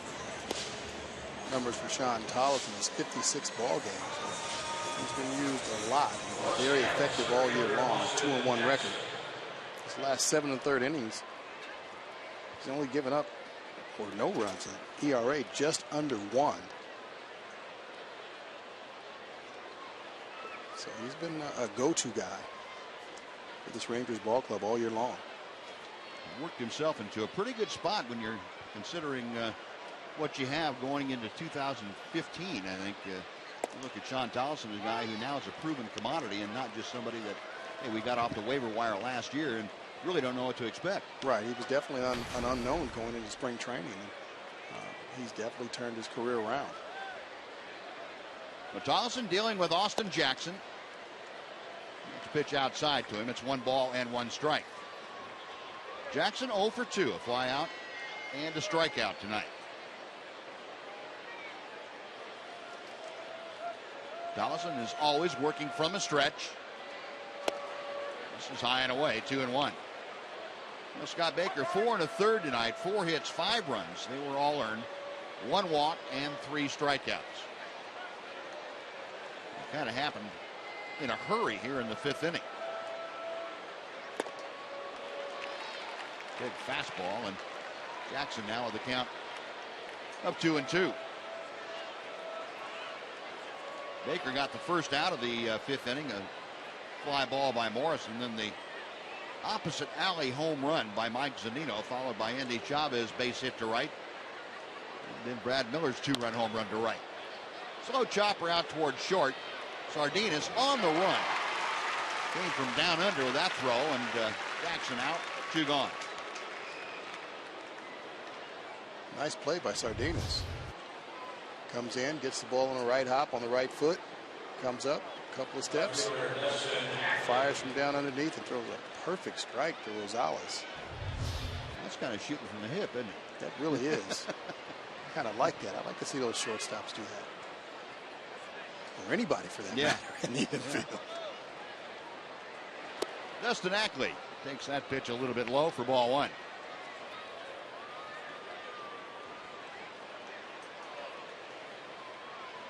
Ackley, a fly ball to right, a pop out to short. 0 for 2 tonight, hitting at 254. Good off-speed pitch. Back to that last play just for a second. You know, Sardinas made this look really easy, but this is something they work on each and every day, especially in spring training. You've got to get the right jump, you've got to get around it and get the right angle, so when you do get it off that left foot, you can come up and throw in 1 or 2 steps, and that's the only way you're going to make that play. So, you know, hitting is or fielding is a lot like hitting. You've got to have that rhythm and that timing. Your feet have to work. If your feet don't work, nothing else after that's going to work. It all starts with your feet. Fielding, you know, a lot of people don't realize that it starts with your feet.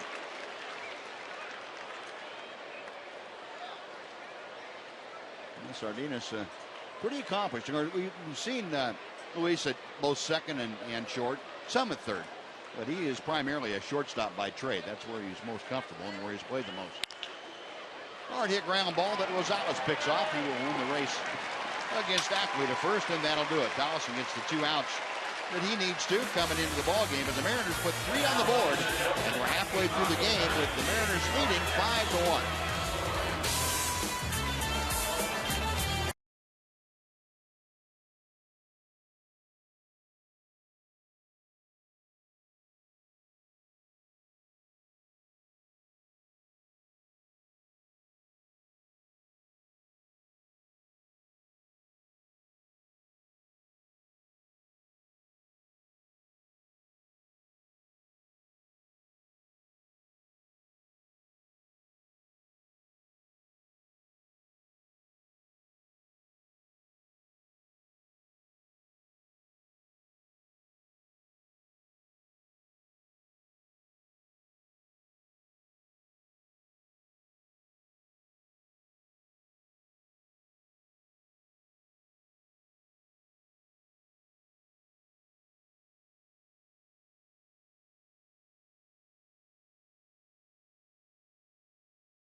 Baseball on TXA 21 is sponsored by your Texas Ford dealer.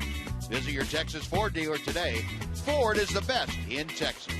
And by Globe Life, the official life insurance company of the Texas Rangers. Well, the Mariners put a 3 on the board in the top of the 5th. Now the Rangers trying to answer. Luis Sardinas leading off in the bottom half of inning number 5, and Sardinas chops one foul. First base way. Nice play by Benji Molina down there. He's got those catcher's instincts. Wait till the ball stops rolling or slows down, then you catch it. Like retired catcher's instincts. Yeah, well.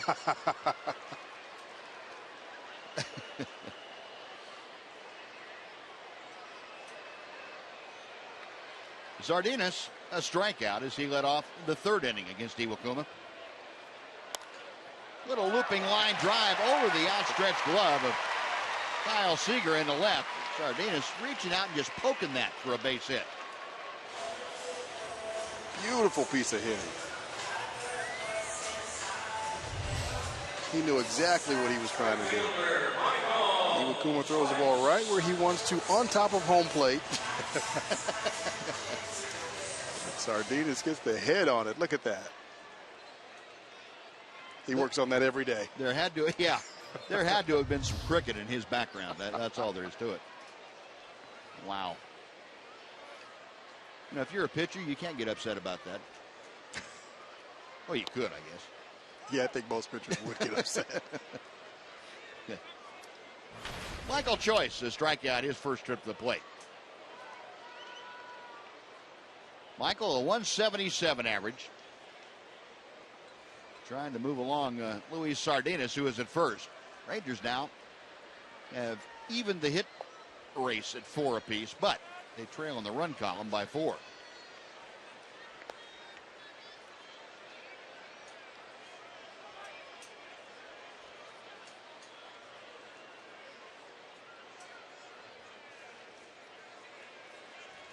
Michael Choice trying to reestablish himself. He got off to a very good start this year in the big leagues and then kind of fell off. He got optioned to AAA.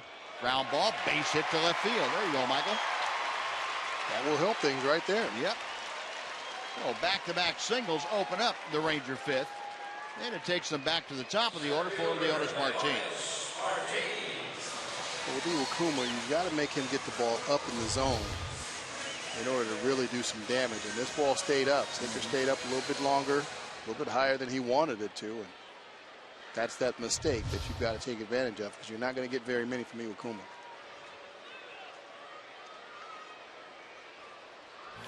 Martin is lined to right field.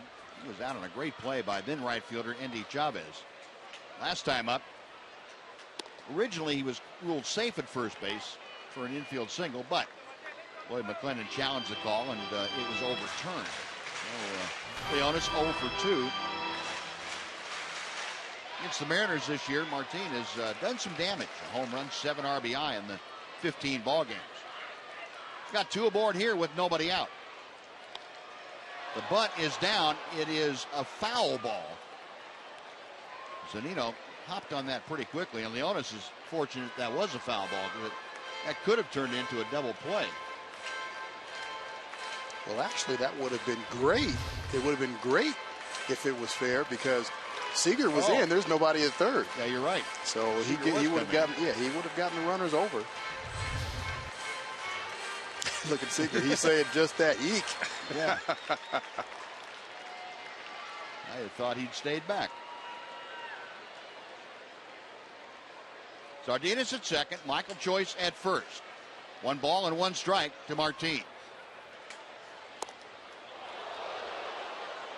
Swing and a miss and let go of the bat. Looked like that might have hurt his hands. The way he's looking at his left hand. Or maybe just checking the line of sticking. Wow. How did that miss both the catcher and the umpire? That's good. It went right between them.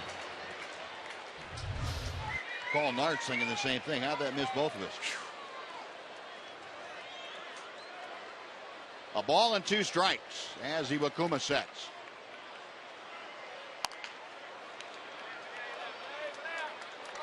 Well, and Iwakuma gets that splitter and sinker going down there.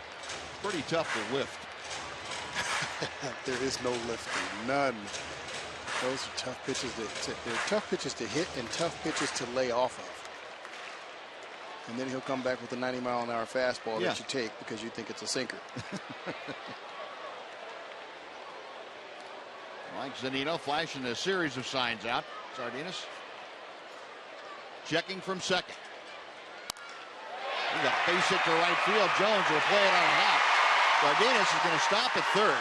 The throw comes in from Jones, and 3 consecutive hits open up the Ranger 5th inning. There's Leonis Martin just reaching out and poking a line drive in there. Bases loaded with nobody out, and here comes Elvis. Well, that one stayed up just a little bit more than Iwakuma wanted it. And Martin gets his bat underneath it, drives into the right field for a single. 3 singles in a row, and Rangers have something cooking now.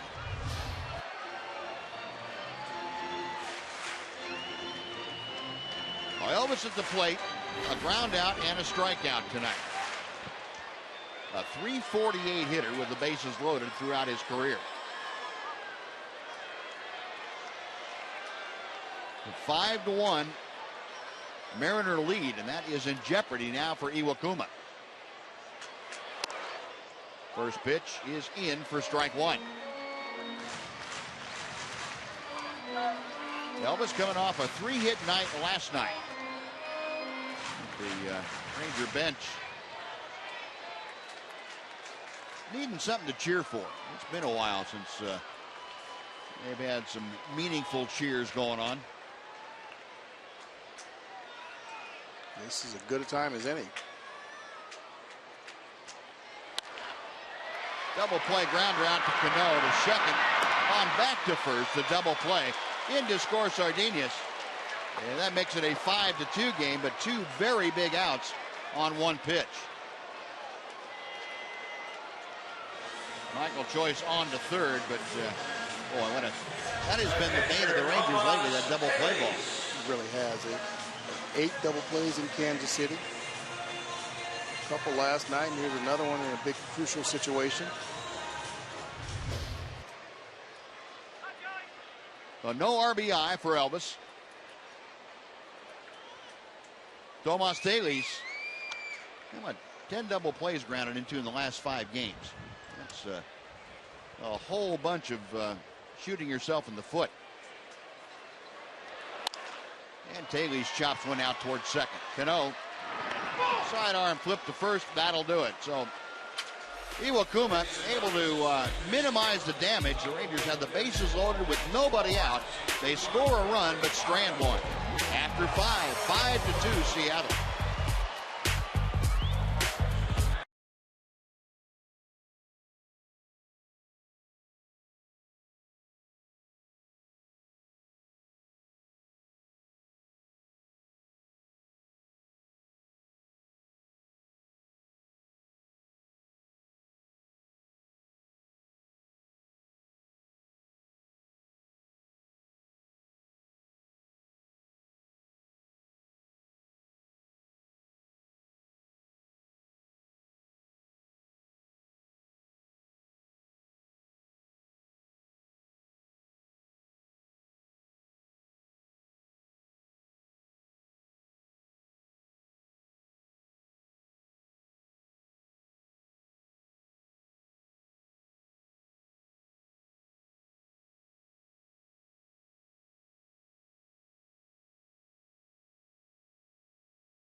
Backs offer some of the best savings at Globe Life Park. The package includes 4 game tickets, 4 hot dogs, 4 Coke soft drinks, 2 Kids Zones wristbands, and 1 souvenir program.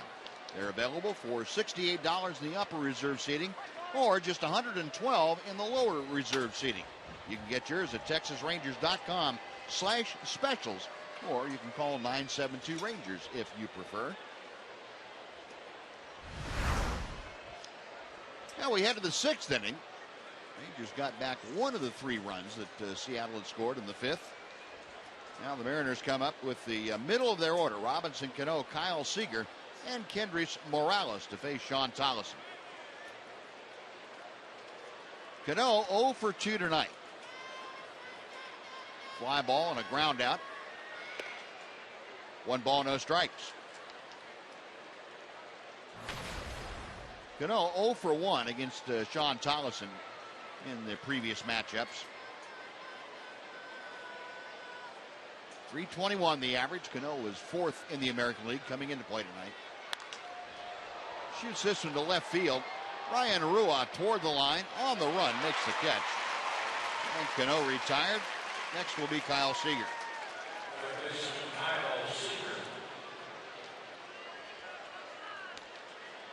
And let's take a look at the Ford leaderboard. Since August 1st in the American League, see the Twins, surprisingly, at 5.5 runs a game, and then Baltimore just under 5. How about the Mariners, though? 4.5, better than 4.5 runs per game. They have been getting it done. And you couple that kind of offense for Lloyd McClendon with the pitching staff they have, you're going to win a lot of games. And that's exactly what the Mariners have done. They have thrust themselves right back into the wild card picture, if not the division. They're trailing the Angels by 8 in the Western Division. But if the Angels falter, Mariners are the next hottest team going. They are. I was talking to McClendon today, and he said they pitch well, they catch the ball, and now the offense is starting to score runs for them. So you get those 3 things and put them all together on a consistent basis, you're going to win a lot of ball games. Sean Tolleson facing Kyle Seager, a count of 2 balls and no strikes. Seager has walked and struck out, and he's ahead of the count, 3-0 here to Tolleson. Seager 1 for 2 in his previous matchups with the Ranger right-hander Sean Tolleson.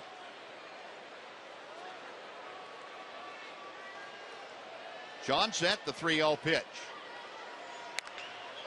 Hammered down the right field line, hooking and going foul. Lloyd McClendon turning Kyle Seager loose on the 3-0 pitch.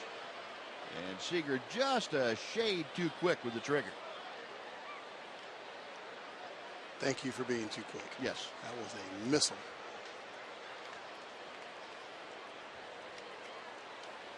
You give him something middle in, up in the zone, he can definitely pull anybody's fastball. 3-1. And that's up and in, off the plate, in. A 1-out walk puts Seager aboard. He has drawn both walks tonight, issued by Ranger pitcher. Now Kendrys Morales.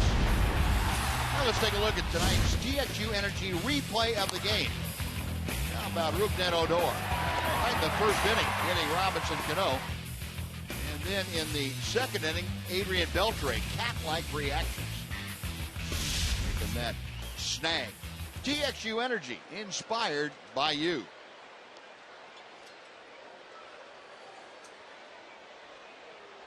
One ball and no strikes to Kendrys Morales. Kyle Seager at first. Morales, the 2-run home run, his 5th of the year. His 4th in a Mariner uniform. And that changeup floats in to even the count at a ball and a strike.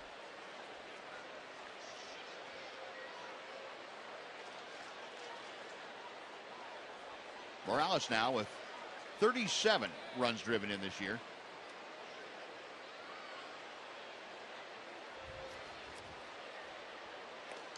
Tolleson driving Seager back with that toss.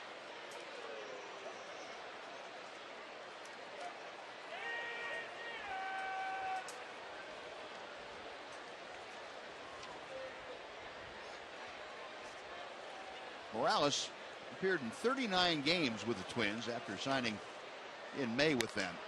Hits this one deep to right field. If that's fair, it's gone. It is gone. Clear to the back of the lower home run porch. Second home run of the night for Kendrys Morales. That makes it a 7-2 Seattle lead.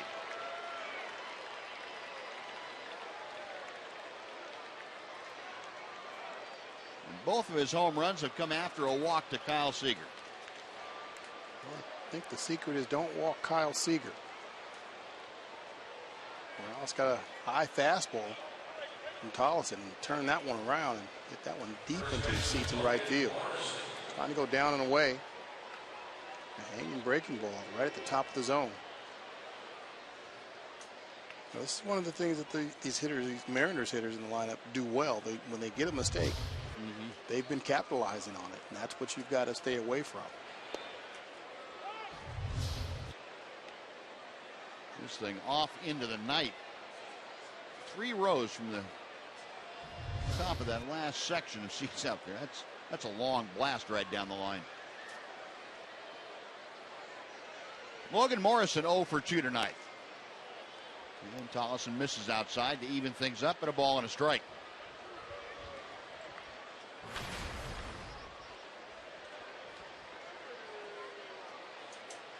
Morrison came over in the offseason in a trade with the Miami Marlins. Sent Carter Capps down to Miami. He rolls out to Rougned Odor for the second out here in the 6th inning. Now Mike Zunino will come up. We had all kinds of Star Wars folks out here tonight. We had Darth Vader. I'm not sure that I know that's a ninja. Or I should say I don't know what that is. Jedi Master, I think, in the robe, but I'm not sure what. Yeah, I was one of the newer Star Wars. I was a little startled earlier. I saw a few of them out there. I was like, hey. I know they're making a new movie, but Darth Vader. Now, I got those. Those are the original ones, the Stormtrooper along with Darth Vader. Got those down. Looks like a Star Wars convention's broken out. That's good. Zunino rip and a miss on the breaking ball. 0-2.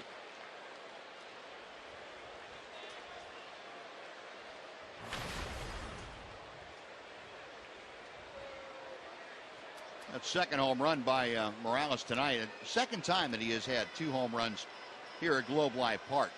Last one was July of last year. So it's not unprecedented for Kendrys Morales to bedevil the Rangers in this ballpark.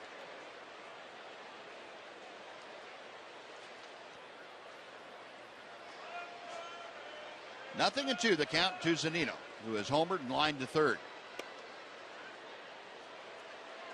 1-2. The Mariners now with 4 home runs tonight. They have 116 for the year. That compares to 97 for the Rangers. Up the ladder, and Zunino couldn't climb that high. Tollison gets the strikeout. Mariners are gone in the 6th, but they put on 2 more runs on 1 hit. Kendrys Morales home run. After 5.5, 7-2 Seattle.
Sonic. Tonight's jackpot is worth $900 and dinner for two at Sonic Drive-In. Tonight, the Rangers are hitting for Jack Blake from Carthage. And if a Ranger hits a grand slam during the inning, Jack Blake from Carthage will win $25,000. You can register at any participating Sonic restaurant.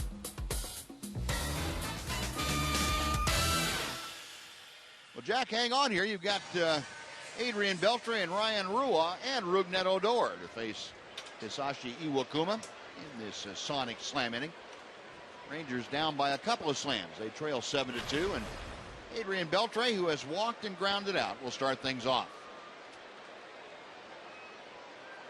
Iwakuma's 80th pitch of the night is a little bit low for ball one.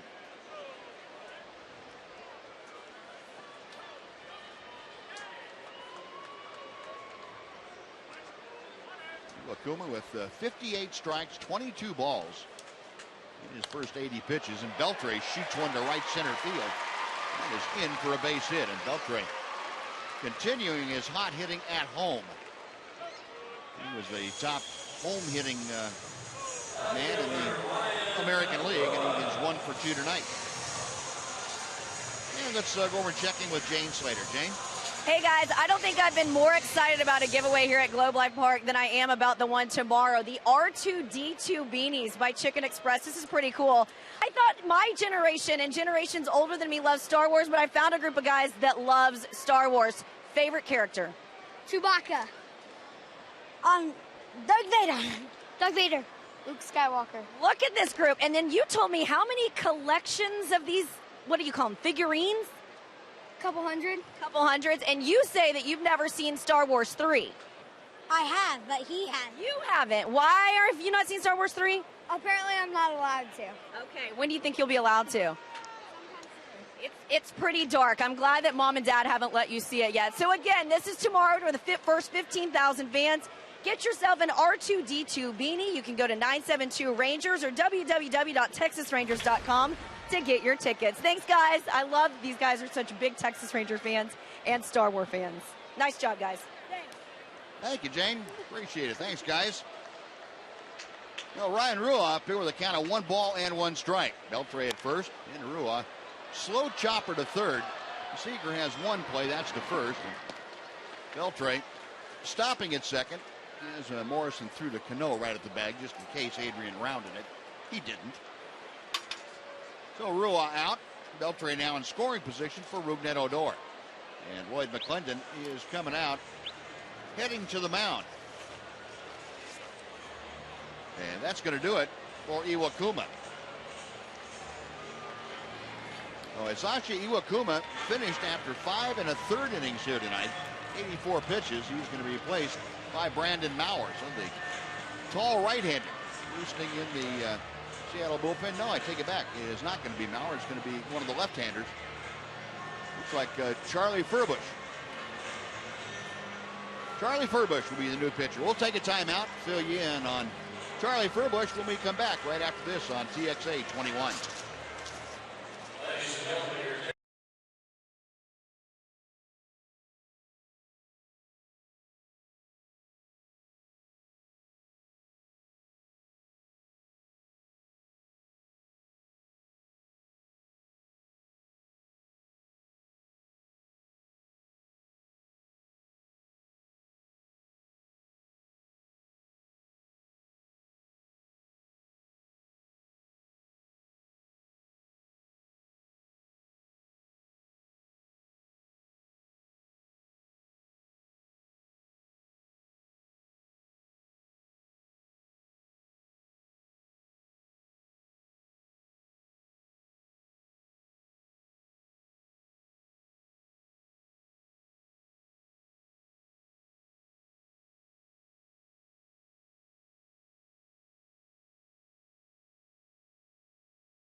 for the Mariners on now, and he is the situational specialist, if you will, for Lloyd McClendon, now with the expanded rosters especially. Numbers for Charlie Furbush's 58th ball game, 1-5 record. Like Bud says, he's that specialist that comes in for special situations to face a left-hander. He's stranded 83% of his inherited runners as well. And this is one of the situations where I really have a problem with the expanded rosters this time of year. You've got, there are 13 pitchers available to the Mariners. 12 of them in the bullpen. And to be able to, the last month of the season when you're driving for a pennant or for a championship or for a playoff spot, be able to exploit that when you can't the other 5 months, I think it's ludicrous. Yeah, that's a little tough. You've got some fresh arms out there. You can give other guys an opportunity or just save your, guys that have been here for 5 months. And it gives you a little bit of an advantage. Yeah, I'd like to see him, expand the rosters, that's fine, but designate 25 guys every game that are active. So you're playing under the same rules that you played the first 5 months under. That way it'd be fair for both ball clubs. Yeah, it doesn't make much sense to all of a sudden change the rules the last month of the season. Well, and you might be rewarding one of the better ball clubs by having a good farm system too, more so than a team that doesn't have a good farm system but is every bit as good at the major league level. Right. So much for my soapbox. I'll get off on that. Stay up there. It's great. Rougned Odor, a couple of base hits tonight. He's had a perfect day game. That batting average up to 262 as he takes inside from Furbush. And the count moves to 2-1. One thing, Mac, you mentioned this last night about Rougned Odor. Doesn't matter if there's a left-hander on the mound to him or not. He has good at-bats. He does, and I think, part of the reason for him, he knows he's got to stay in against that left-hander. So I think he just concentrates just a little bit more on keeping that front shoulder in and not letting it fly when there's a left-hander out there on the mound. 2-1 pitch. Foul back. Nice catch by a fan right down below us. Good play. Snagged that with nothing but his bare claws. Makes it look so easy. You might regret that a little bit later on when that hand starts to swell up on him, but it's okay. You got the ball. Beltre stepping off his lead from second base. Adrian had a base hit to start off this inning. One out later, he is at second. 2-2 pitch. That's a little cue shot foul down the third base side. And we'll come back and try it again. Furbush came over from the Tigers a couple of years ago to the Mariners, and he has been a big part of their bullpen.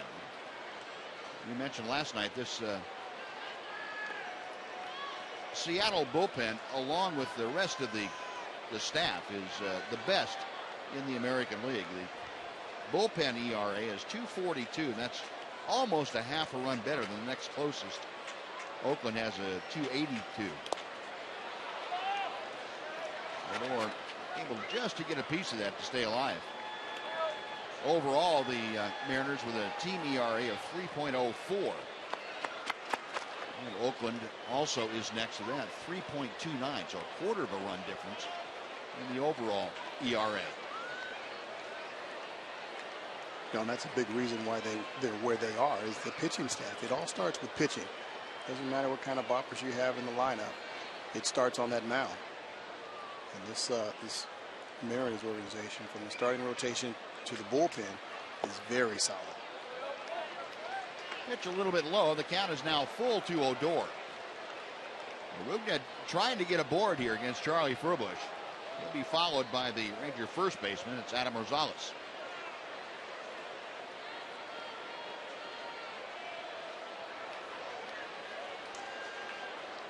He's definitely making Furbush work. Yes, he is. To a 3-2 count. And, not really swinging at anything bad, just waiting for his pitch. Payoff pitch. Get a piece of that. We'll try a 3-2 again. Alex Claudio in the Ranger bullpen has been up and throwing. Looks like he is ready. Yeah, I'm ready. I'm good to go.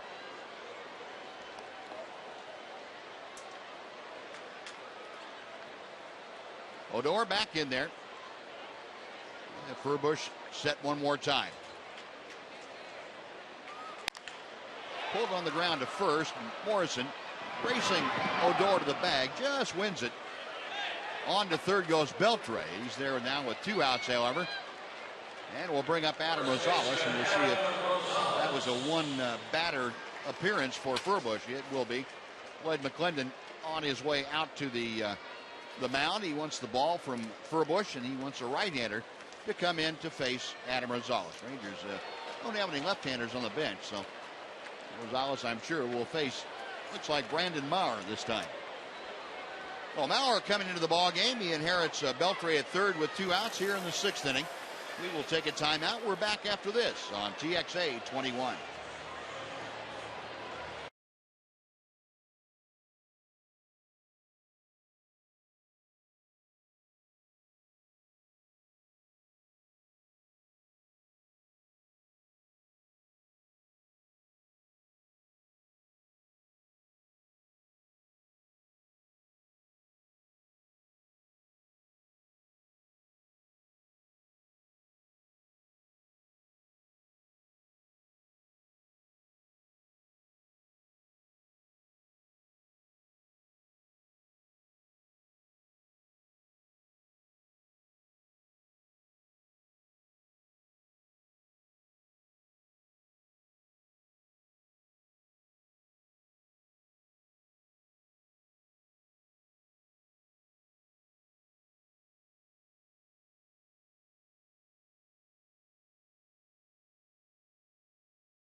There we're going to show you the American League wild card race. And certainly these Seattle Mariners right in the thick of it. Up to date right now, Oakland with a 2.5 game lead over Detroit. Detroit in that second wild card spot, a half a game ahead of Seattle. But Detroit is losing tonight. And Seattle, of course, winning here. If that remains the story, then Seattle would leapfrog over Detroit back into the second wild card position. Well, this is going to be an interesting race right down to the wire, I think, for that second wild card, and maybe a couple of National League races that are very interesting also. Numbers for Brandon Maurer, his 31st ball game. 1-4 record, 4 holds. In 5 of his 22 relief appearances, he's gone at least 2 innings or more. I saw Maurer for an inning last night, and he was pretty much overpowering. A yeah, a couple of them, and came in looking very confident.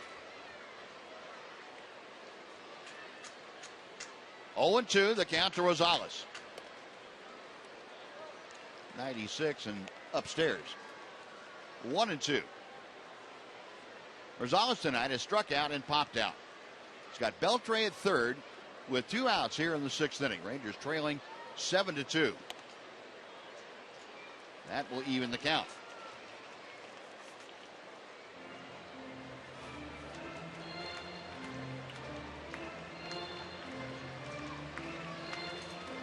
Rosales out to have a little chat with himself, getting back in. Adam 0 for 2 in his career against Brandon Maurer. Right-hander sets at the belt, the 2-2 pitch. We'll try it again.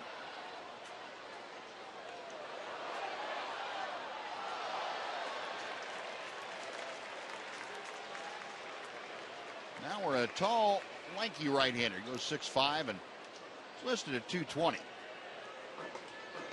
Out of Newport Beach in California.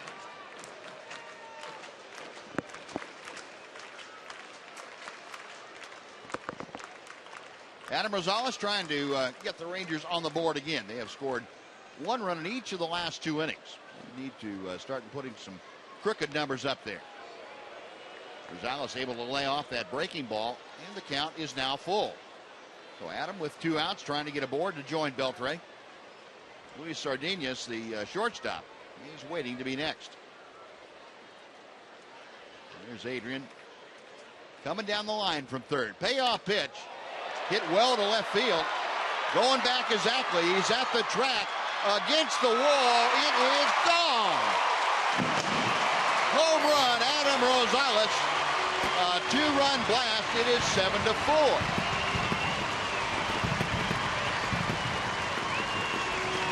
And we have a winner in our Sonic Slam inning. Jack Blake from Carthage, $900 and dinner for 2 at Sonic Drive-In.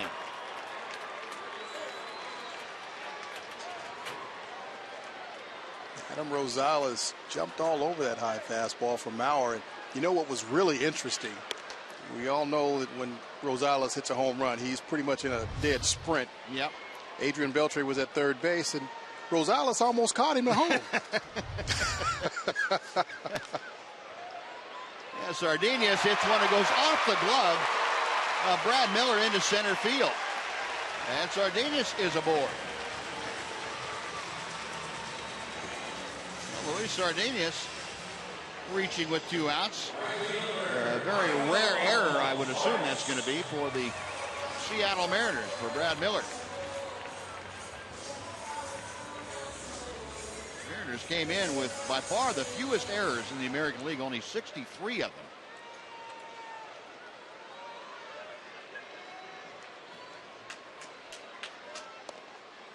And the first pitch to Michael Choice is down for ball 1.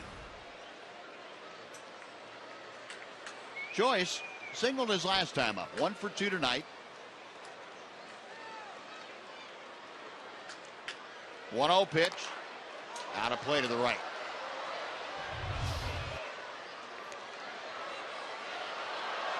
Sardinas hits this ball up the middle, and Miller just doesn't get around in front of it and gets caught in between hops. It took just a little bit of a higher hop on that last one. Off the wrist.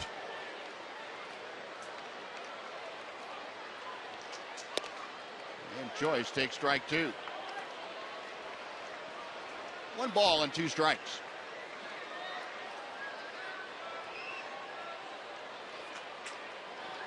Tom Wilhelmsen loosening in that Seattle bullpen very quickly. Fouled back. Still a ball and 2 strikes. Well, Mauer giving up the 2-run home run to Rosales. And that's not a normal sight for Brandon Mauer. That just 5 home runs in his 61 2/3 innings of work this year. 1-2. Got him swinging. Well, that'll do it for the Rangers, but Adam Rosales gets the Rangers on the board. His 2-run home run. Also an error and a runner stranded. We have finished 6. Now the Mariners 7 and the Rangers 4 on TXA 21.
Baseball on TXA 21 is sponsored by Freedom Chevrolet. Nobody beats a Freedom deal. Nobody.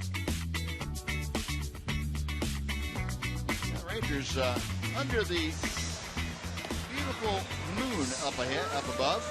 And ahead, the Rangers have some work to do, but the top of the 7th inning finds a new pitcher on the hill for Texas. That would be Alex Claudio.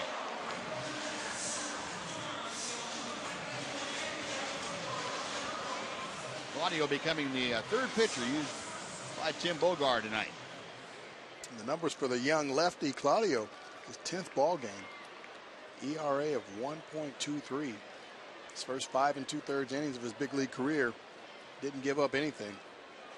Only given up 1 run in those 9 appearances. So it's off to a good big league start. Claudio, a 22-year-old left-hander, going to work to James Jones.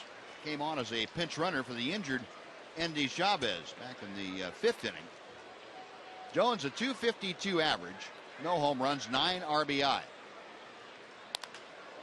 It's it to right field. Michael Choice to his left. That is out number 1. So Claudio gets his first hitter, and now Brad Miller, the shortstop, will come up.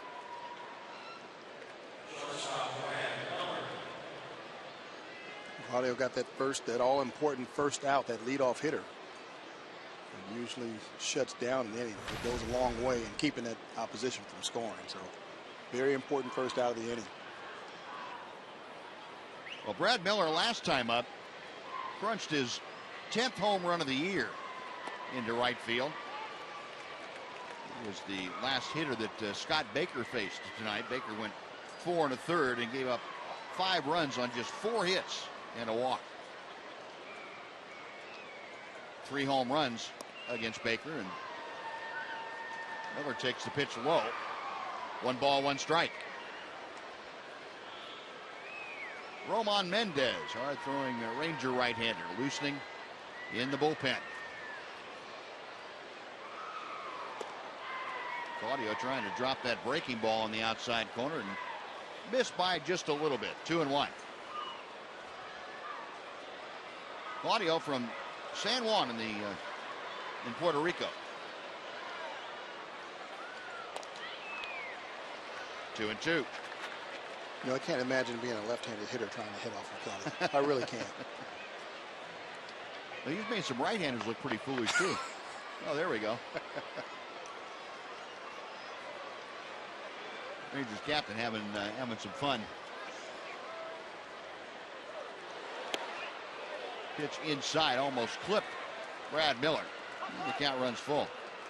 Rangers captain's going to do that to somebody who has arachnophobia one of these times. He's going to have somebody jumping right on him.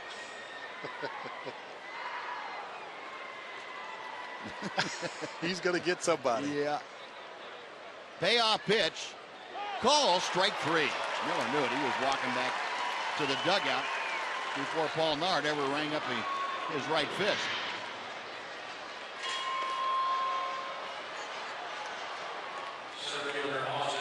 Claudio made that one look like it was 98 miles an hour, and Miller had no chance to pull the trigger on that one. No, 2 up, 2 away here in the 7th inning. Now back to the top of the order for Austin Jackson. Fastball in for strike 1. Jackson has grounded out, flied out, and struck out tonight.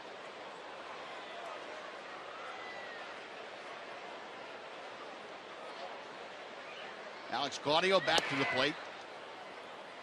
Count evens at a ball and a strike.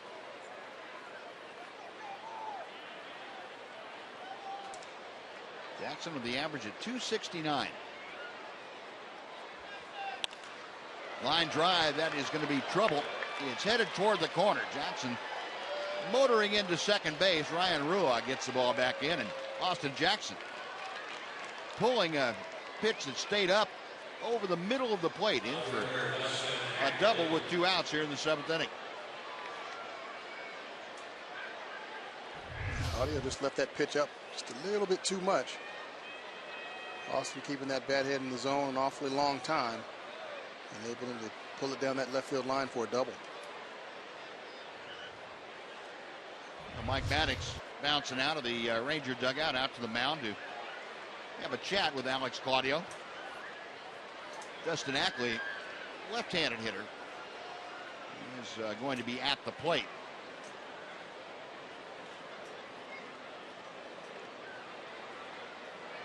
The conference concluded. Just a reminder of what they had gone over in the pitchers meetings about Dustin Ackley. One of the better run producers on this Seattle club. You have to be careful with him in a run scoring situation. 2 outs, Jackson at second base. Ackley 0 for 3 tonight. Takes a fastball for ball 1.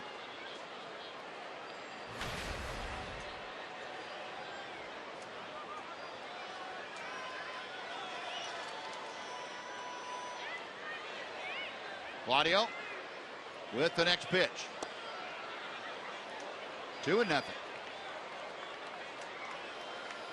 Now, falling behind Ackley is not exactly how you wanted to go about this. Not with Cano waiting to hit next. And you put Ackley now in a situation where he can look for a pretty good strike to whale at. And that pitch is low. 3 balls and no strikes. No, you've got to be aware of who's over there on deck and decide, okay, do I want to pitch? Do I want to throw strikes to Ackley or do I want to throw strikes to Cano? And not that Ackley can't hit. He absolutely is a good hitter. But Cano's proven it over an awfully long period of time that he can be very deadly. 3-1 after Claudio fires a strike knee high.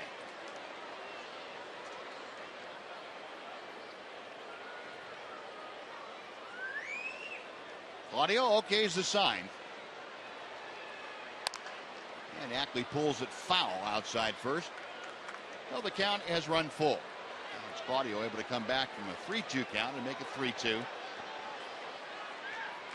Jackson retracing his steps after the foul ball. He's back at second.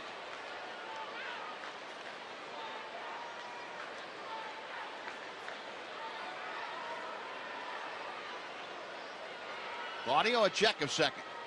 And he will make a little inside move to make sure that Jackson wasn't straying too far from the bag.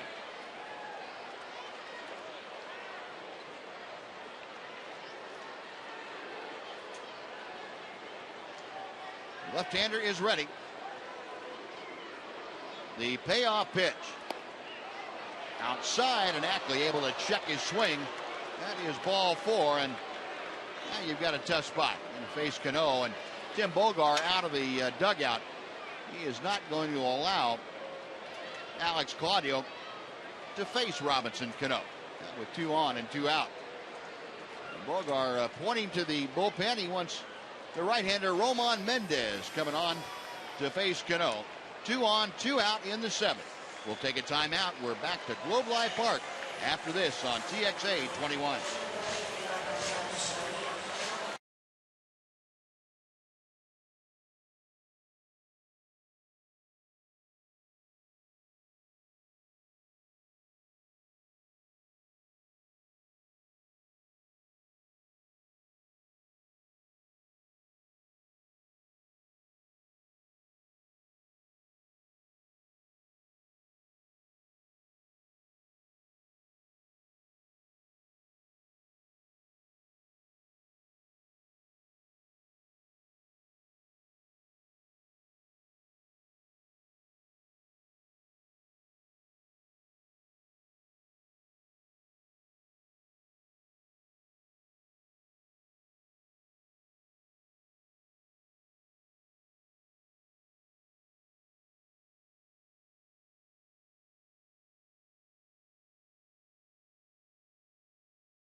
Bullpen now, and this is not your typical matchup. Mendez, the right-hander, brought in to face Robinson Cano, but Mendez has never faced Seattle.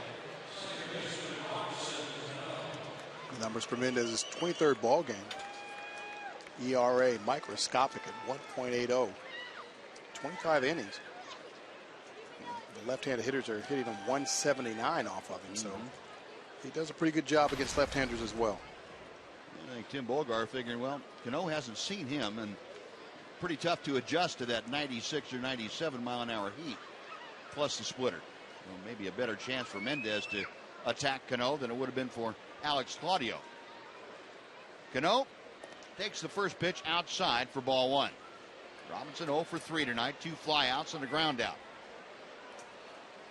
Austin Jackson at second, Dustin Ackley at first. Rangers trailing 7-4, and Mendez charged with keeping that deficit right there. Two balls, no strikes.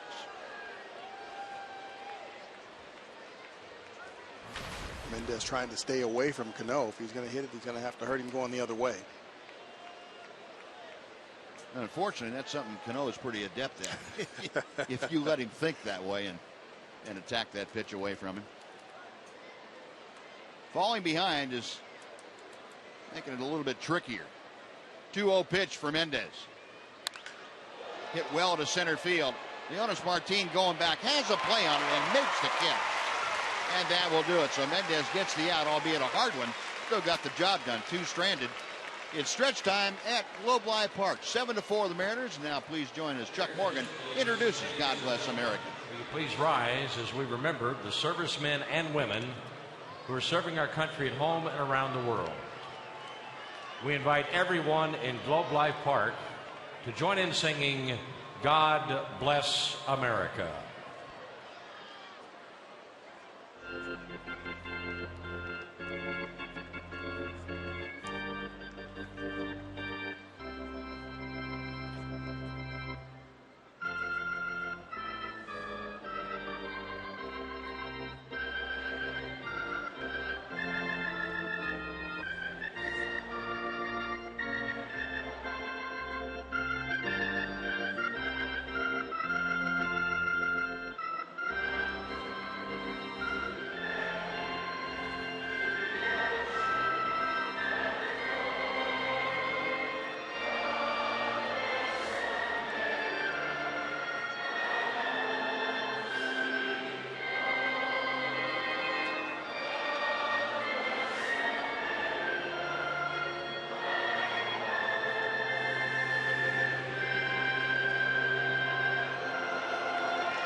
2021 is sponsored by Honda.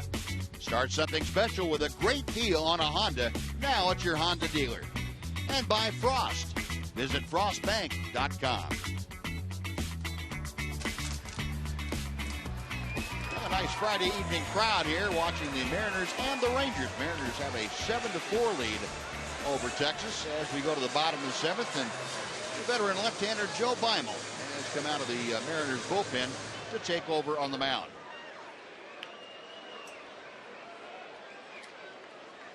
Beimel, Ranger fans will remember in camp in 2012 with the Rangers.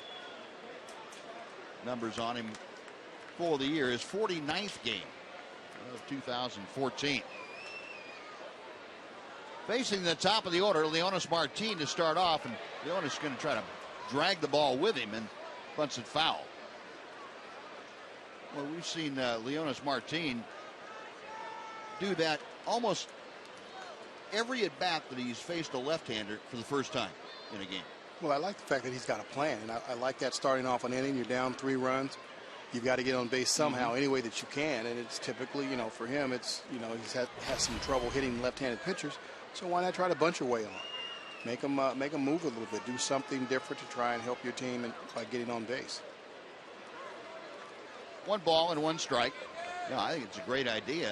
It was such a weapon for him last year when we saw him, and it seemed like he almost forgot about it or just refused to do it early in the year. Yeah, I think he did forget about it, and I think his swing was a little big early in the season. He was hitting a couple of balls out of the ballpark and stinging them pretty good. And I think he forgot about, hey, I need to bring that infield in a little bit, and I can still put a good swing on the ball, but I've got to use my bunt game, use my speed, my legs in order to help this ball club win. So the second half, it seems as though he got that back into his mind and put that back into his arsenal.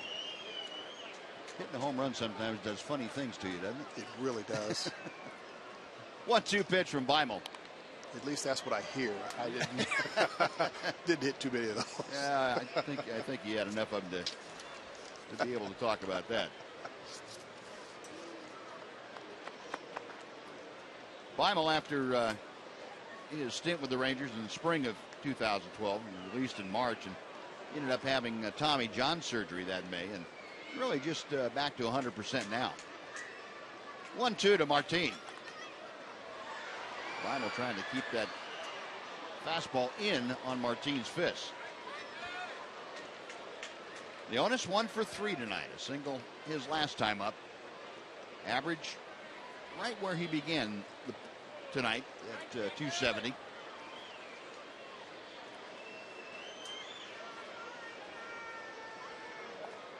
Breaking ball, and Leonis able to check his swing. 2 balls and 2 strikes.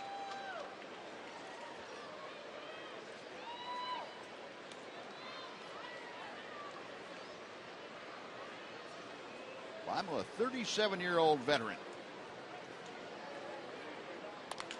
And a ground ball, base hit to center field. Leonis Martin using the entire ballpark. Shoots that one right back through the middle. A leadoff single here for the Rangers in the 7th inning, and Elvis Andrus will be next. Martin does a good job waiting Beimel out to get his pitch. Got a pitch out over the middle of the plate. Didn't try to do too much with it. Took it right back up the box for his second hit of the ball game.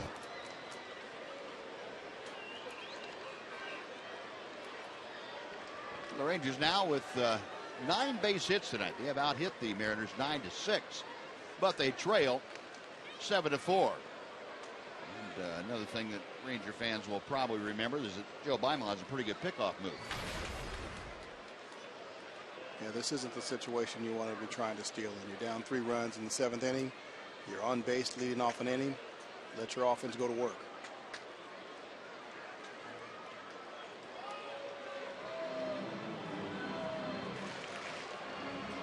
Yeah, Leonis still hasn't seen his best move, so that's.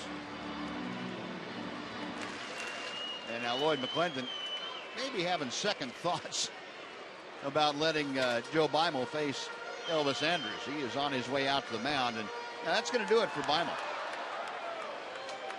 Well, Lloyd McClendon let the left-hander face the left-hander, Leonis Martin, and Martin got on with a base hit. Now that's going to do it for Bimo in favor of a right-hander coming out of the Mariner bullpen. We'll take another timeout at Globe Life Park. Rangers trailing 7-4. They have something going here in the 7th.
On the mound now for the Mariners, the 30-year-old right-hander taking over. Let's look at Wilhelmsen's numbers. It's his 50th ball game, a 2-2 record. Leads all the Mariner relievers with 72+ innings pitched on the year. That's 4th in the American League. ERA just a tad under 2. Wilhelmsen has had several stints as the Mariners' closer. The Mariners went out and got Fernando Rodney to handle those closing chores. So Wilhelmsen now a setup man. On here with one on, nobody out. Elvis taking strike one. Andrus tonight is 0 for 3. He was grounded out twice, once into a double play. And that's what you need to avoid at all costs in this situation. You're trying to get back in the ball game.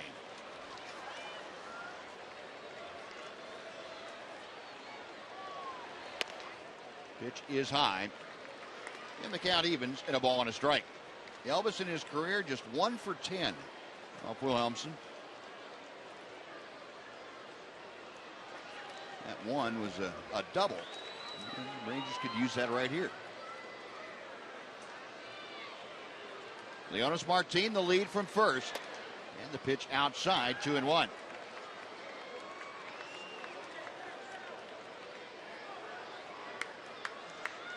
Elvis a .266 average.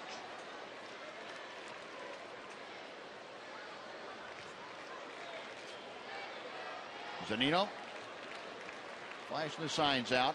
Now Wilhelmsen said, I didn't see that one. Actually, he saw it and just had second thoughts about saying no.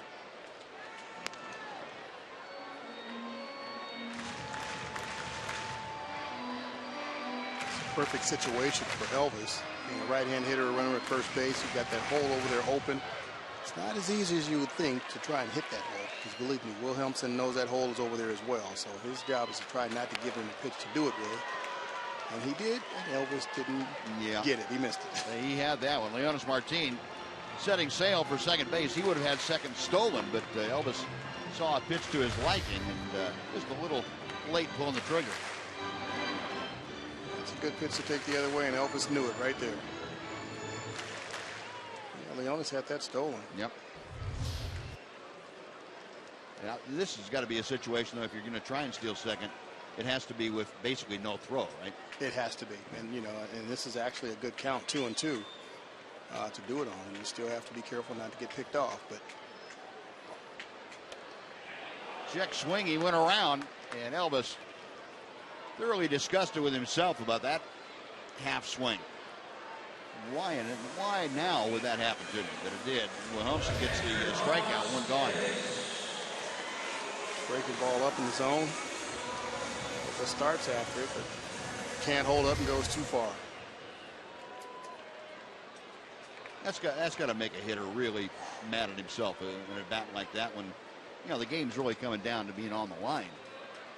It does. That's tough. It's very frustrating for a hitter. You get a ball and it's out of the strike zone.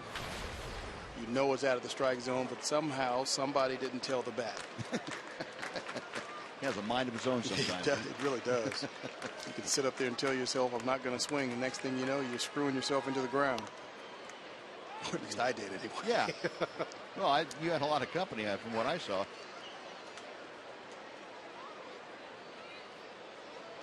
I always found if you could hang a slider just high enough, guys that get caught in between. Well, there's a hanger. Oh, I can't swing that. It's too high. It's too late then.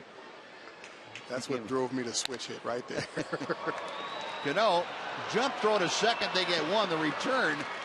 Well, there's some acrobatic plays going on out there, but it just turns into a force play at second base is all. Daly's aboard with the fielder's choice grounder. Right now the Rangers with 2 outs and 1 out. It's a nice play by Cano. Doesn't necessarily have to go to second base, but he knows that he can make that spin, jump throw, and get that lead runner. And maybe even have a chance at Talise, who's not the swiftest runner, but no chance to turn that double play. But nonetheless, a nice play by Cano. A 2 out. Here's Adrian Beltre. Makes a knee-high strike. Beltre a single and a run scored last time up. 1 for 2. Hitting at .324. Adrian 1 for 7 against Wilhelmsen. That one left the ballpark. The 0-1 pitch. Good check his swinging time. Paul Narth, the home plate umpire. Even after Adrian suggested, hey, check with first base on that swing, and Narth said, no, I already saw it. Didn't need any help on that one. I got it. Larry Vanover, the first base umpire, just waiting to be called upon.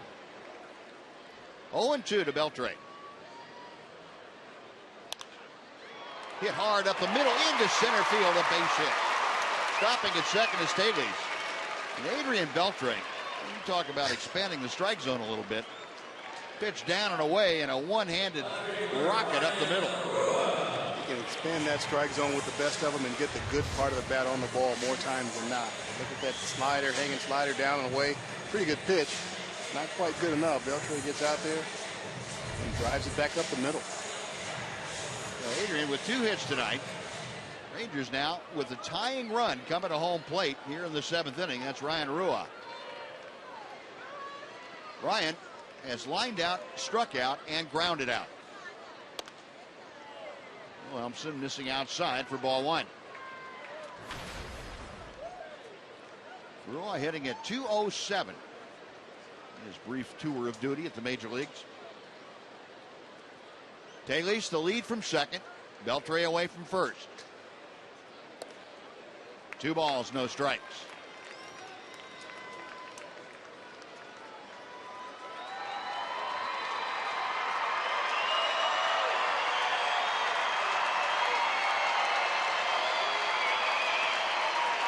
Now that being implored by Chuck Morgan to make some noise here. Well, Rua had a rip at that Wilhelmsen fastball. 2-1. He wants that one back for sure. Buzz, did you tell when a pitcher or when a hitter was, missed a pitch and, by his reaction? Oh, yeah. Did you love that? Yeah, I did. Yeah, I did. Sometimes, I take it back. Most of the time I did. Sometimes it's, gee, I'm lucky. That was when I got that hanger down just a little bit. Pitch inside, 3-1 now. So Rua, with the advantage in the count, he can look for something that he can drive out of the ballpark possibly. Rua to be followed by the Rangers second baseman, Rougned Odor.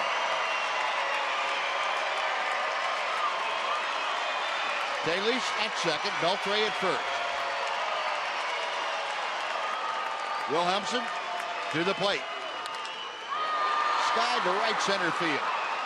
Jones over in the alley, waiting for it to come down. The wind pushing it back toward the infield, and that'll do it. So Wilhelmsen comes on, and it's the final 3 outs of the inning. Rangers gone in the 7th. On to the 8th we go. 7-4 Seattle.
A 21 Honda dealer of the game is Honda of Burleson.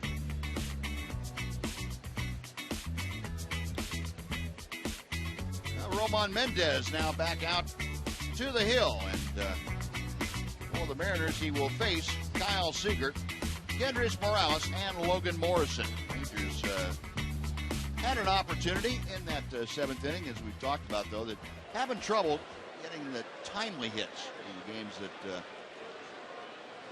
they have been held down. That's been the biggest common factor. Kyle Seager, a couple of walks and 2 runs scored tonight. Yeah, they've been getting runners on base. 10 hits on the night, so they've had runners out there. It's just coming up with that big hit to drive in a couple of runs. Got a couple runs in the 6th inning, 1 each in the 4th and 5th.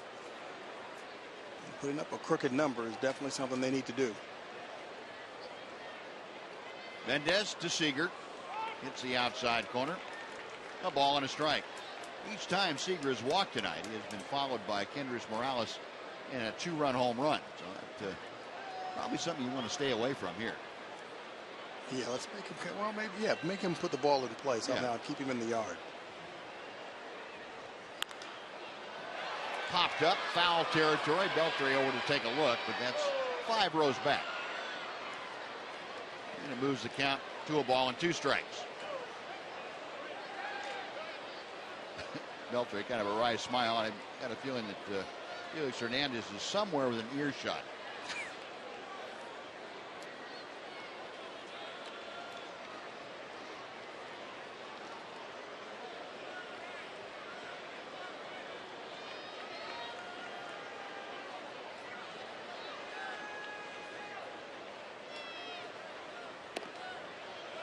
That split-fingered pitch from Mendez that floated outside. 2-2 now. Seager, a .278 hitter. Team leader with the 22 home runs, 86 RBI.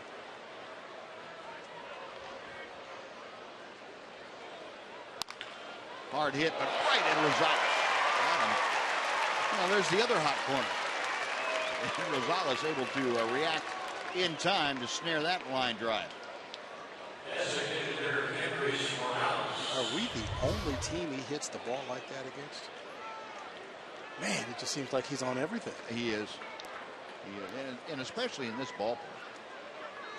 I don't know what it is here, but, well, other than not making pitches to him, but yeah, he's something. If he hit like this against everybody, he wouldn't be in this league anymore. He'd be the next one up. Now here's Morales, 2 for 3 tonight. A pair of 2-run home runs. His second career 2-home run game in this ballpark. Morales now with 6 home runs for the season. 39 runs driven in.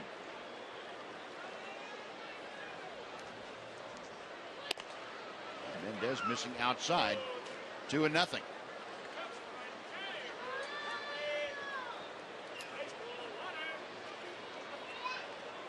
Morales, of course, starting off with the Los Angeles Angels, and had that unfortunate fracture of his leg, celebrating a walk-off home run.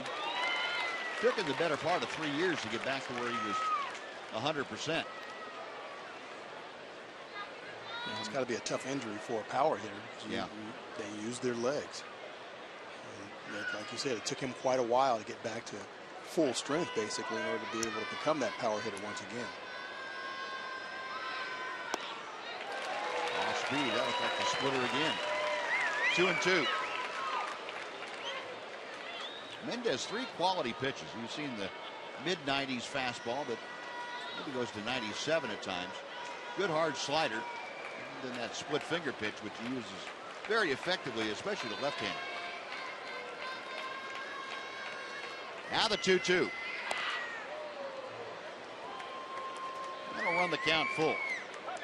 Well, Morales hitting 5th in the order, to be followed by the first baseman, Logan Morrison.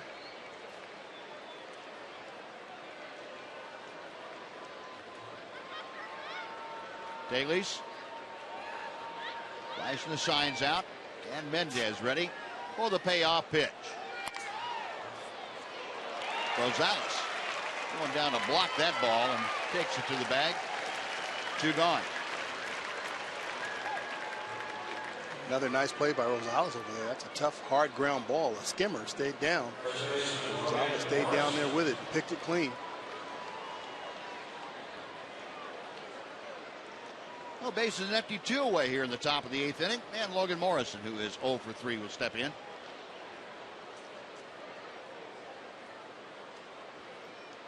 Morrison, a couple of fly balls and a ground out tonight.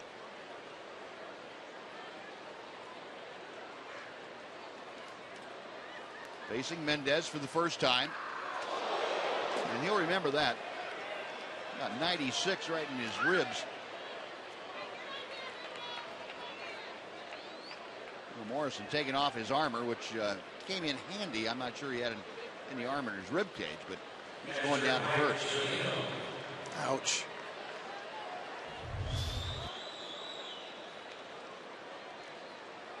Got him on the hip. If you're going to get hit by 96 miles an hour, that's, I think, a little bit more towards the back would be better. That's a little bit of bone there. That's going to leave a mark. It's definitely got to be better than the ribs, isn't it? Absolutely better than the ribs. Anything's better than the ribs. No, 1 on with 2 out. Mike Zunino, 1 for 3 with a home run. And he takes that slider outside for ball 1.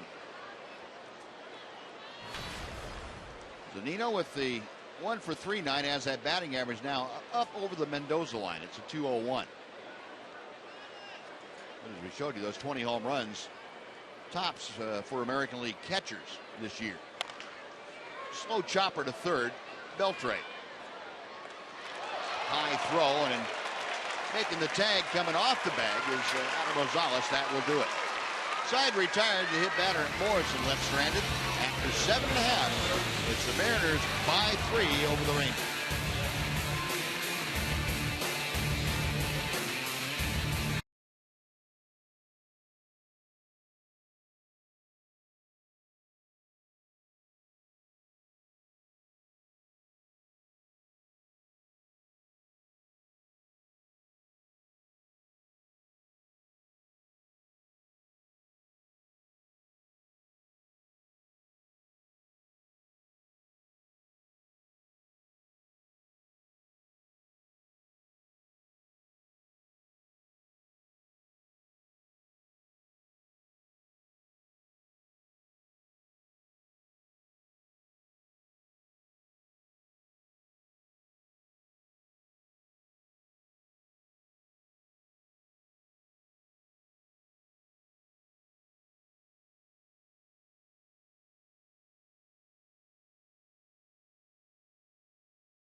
7-4. Not so delightful if you happen to be a Ranger fan, and most of the folks here are. But Rangers playing catch-up now. 2 more innings to get the job done. They will face Yoervis Medina, the newest Seattle pitcher to come into the ball game. The numbers for Medina is 57th ball game. 4-2 records, got 20 holds. Very nice ERA, 2.27. He's third on the team in his 57th ball game. And stranded 13 of the 19 inherited runners he's had. So Medina just turned 26 a month and a half ago. He's from Venezuela. Big guy, goes 6'3" and about 245.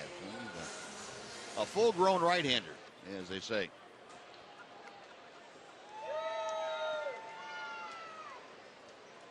Here in the 8th inning, Medina will face Odor, Rosales, and Sardinas.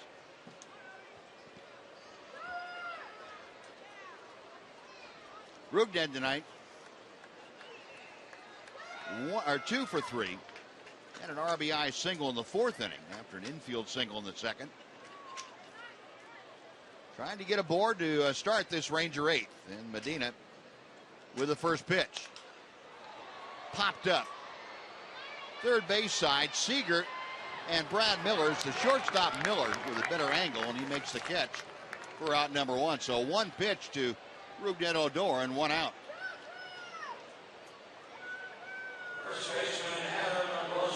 Odor being very aggressive at the plate, goes after that first pitch from Medina. And pops it up to Miller over there short on the third base line.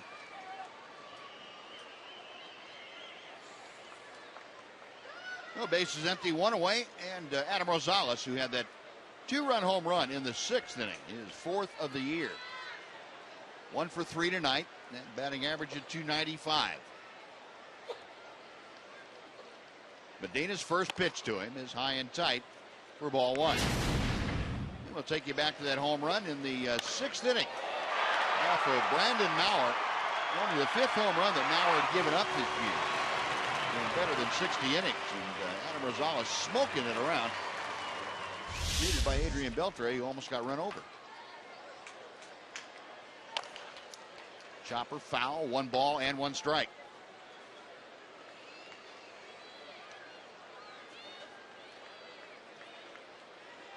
Rosales 1 for 1 in his brief matchups against Yoervis Medina.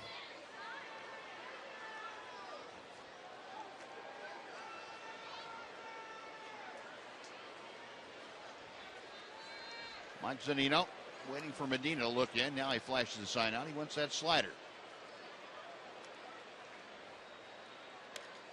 And it stays high. 2 balls and a strike.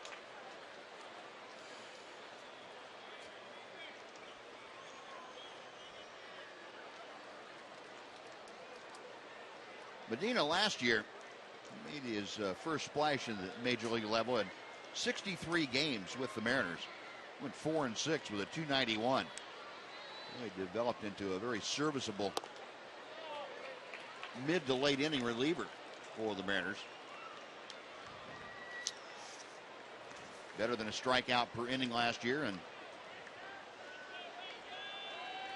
opponents hitting about 175 off of it.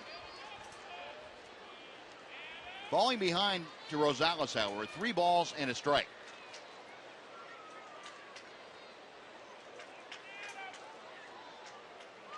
Pitch for Medina. To left field, that is sinking in a hurry, and Ackley has to hold up and play it on a hop. Well, Adam Rosales, a 1-out single, his 2nd base hit of the night. 1 on, 1 out. Luis Sardinas coming up. Rosales continues to swing the bat well. Gets the fastball running in on him a little bit. Gets the head out. Drives it into left field for his 2nd hit of the night.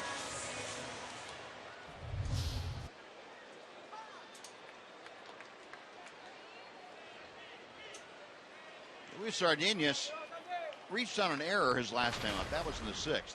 He led off the 5th with a base hit and came around to score in that frame. A 1 for 3 tonight, hitting at 280.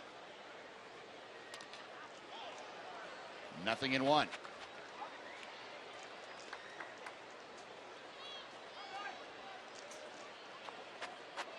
Sardinius, a switch-hitting middle infielder. He's 21 years of age. And remember when he first came up, he was the youngest player at the major league level at that time when Rougned Odor joined him at the big leagues. Odor took that spot.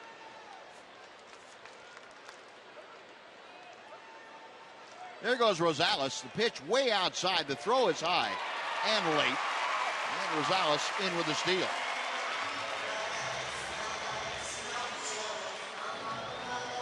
You know, typically in this situation, you're down 3 runs late in the ball game. You don't have your runners, they get on base, stealing the base. But Medina's pretty slow to the plate. And that's really the reason they're running in this situation. You know that you're going to get that bag.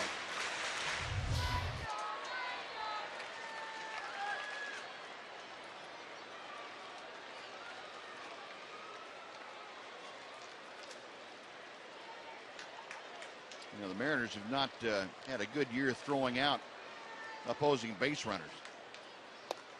Pitch to Sardinius is cut on and missed. It's 1-2.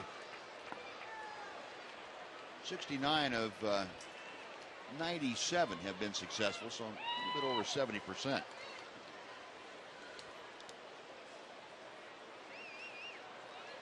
But that has nothing to do with Mike Zunino, or very little to that. Has to do with the guys holding runners close enough for Zunino to have a chance to throw them out. Being able to get to the plate. Now, it's also a plus when your catcher doesn't have a very good arm. Yeah, that also helps. Yeah. Remember, several years ago, the Rangers went into Boston and sort of stole 9 bases. Trying to remember, it was Tim Wakefield was pitching. Remember that. Now he was just a track meet. I believe it was Veritek behind the plate. Veritek, I think, was catching. I think you're right. 2-2 pitch. And high and away. It's 3-2. Well, Sardinius bidding to get aboard to join Adam Rosales. Michael Choice is waiting in the on-deck circle.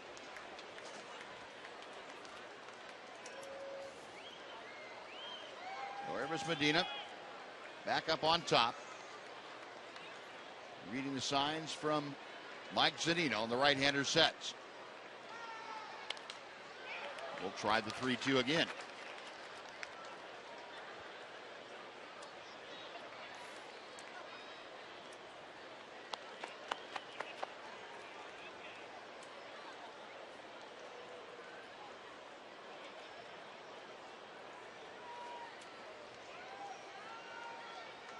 Checking the Detroit score, they're playing again at Comerica Park, and the Giants all over the Tigers tonight.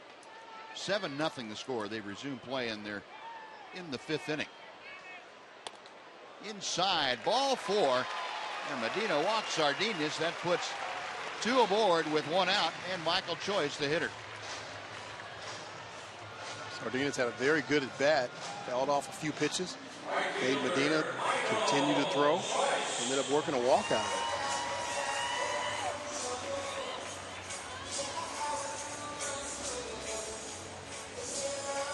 Never an easy job for a manager saying, why me? What's the deal with this stuff? Lloyd McClendon already on his 6th pitcher of the night. He's trying to find a way to find the right answer. Danny Farquhar is up and throwing now, and throwing in a hurry in that Seattle pen. Michael Choice, a hit in 3 times to the plate, and he takes very high for ball 1. Michael had a 5th inning single. Now Rick Waits, the pitching coach, going to go out there and slow things down a bit, give Farquhar a chance to get loose. And I don't think Waits or Lloyd McClendon are sold on the idea that Medina's going to get his command back. No, they've got to be ready. And, you know, a couple innings back when McClendon made a couple of moves, pitching moves, you're wondering, well, they're up by so much. Why is he making that move? Well, he knows his personnel better than anybody. So, you know, you never know what the rest of the game is going to hold. So he's got to manage like it's 1-0 as opposed to 7-2.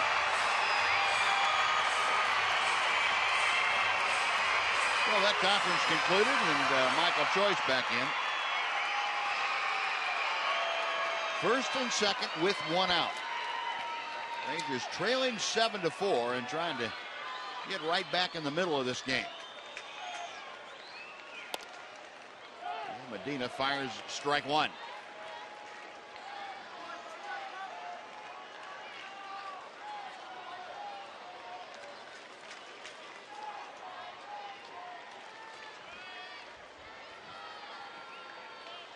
Michael hitting with Orzales at second.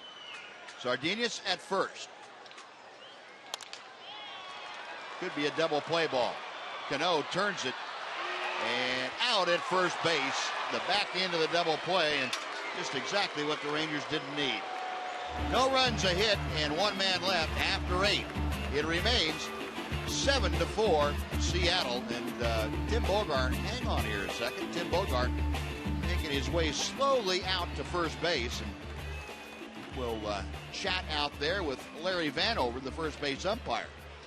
Tim had to wait to get some information from Joey Probinski up in the replay room, and the challenge has been issued to that call at first base. Whether or not Michael Choice was out will be the subject of this challenge. The call on the field was that he was indeed out, and Larry Vanover, the crew chief, along with Angel Hernandez, the second base umpire, will put the headsets on. They'll be hooked up to the replay command center. Here's a view of it. Hasn't hit there it has hit the glove. Awfully close.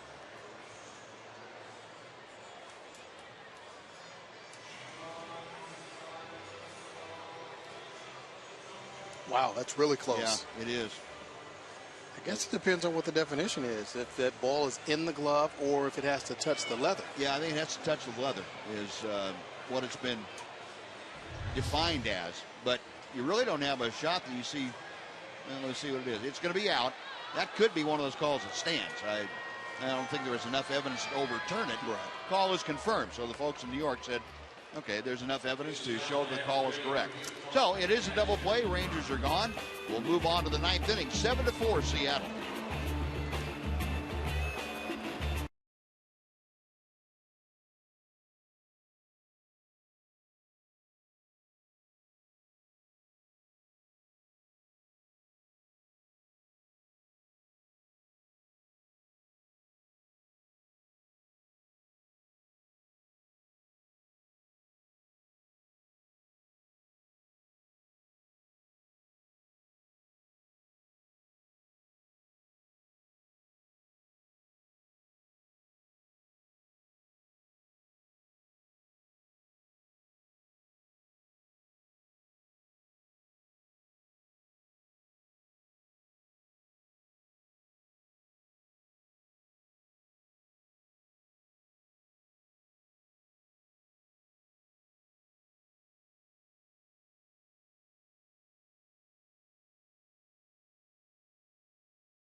November 28th, Rangers taking on the Oakland A's that afternoon at 2:05 start. It's also Fan Appreciation Day, and all fans attending will receive a voucher for one free upper reserve seat ticket to select 2015 home games.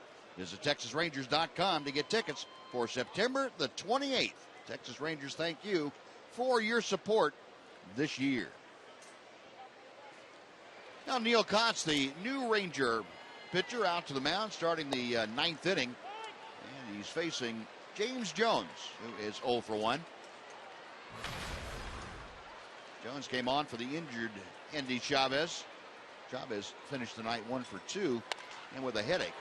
Jones slices one to left. That is going to go into the corner and rattle around. Jones to second will stop there as Ryan Rua has to dig it out. James Jones, an opposite field two-bagger off of Kotz to open up the ninth inning.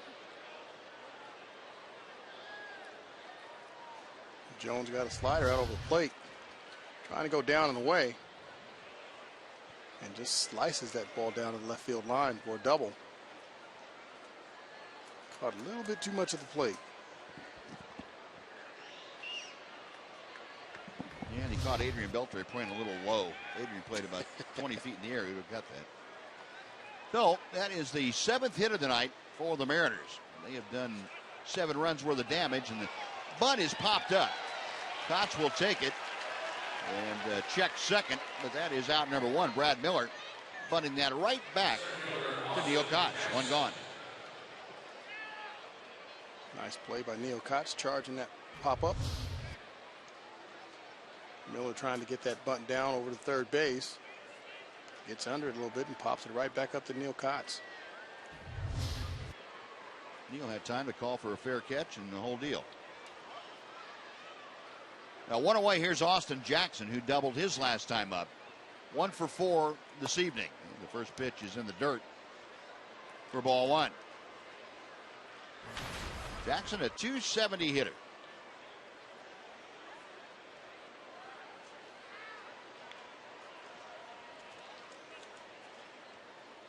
Kotz back to the plate. Knee-high strike.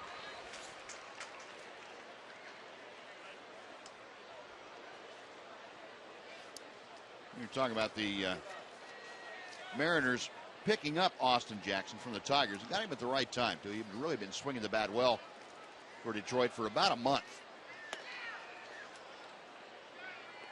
And the Mariners got him right at the trade deadline, and he was a little cool to begin with, but boy, he has turned things on. Overall, since July 2nd, he's been a .310 hitter for both the Tigers and the Mariners. It's this one to right field. Michael Choice in and to his left, makes the catch. Jones bluffing a move toward third. He's going to stay put. Austin Jackson skies out, 2 away, and Dustin Ackley now will step in. Well, Kotz making a pitch to get Austin Jackson with a runner out there in scoring position to fly out to right field.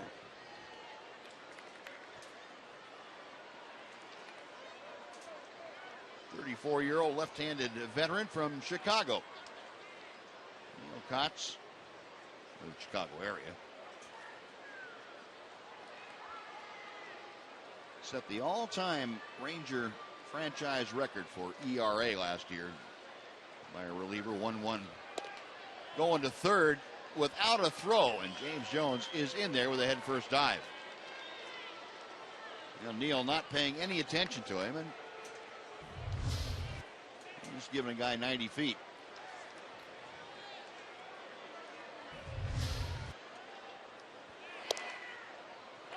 Fastball to the outside corner from Kotz. 1-1 now.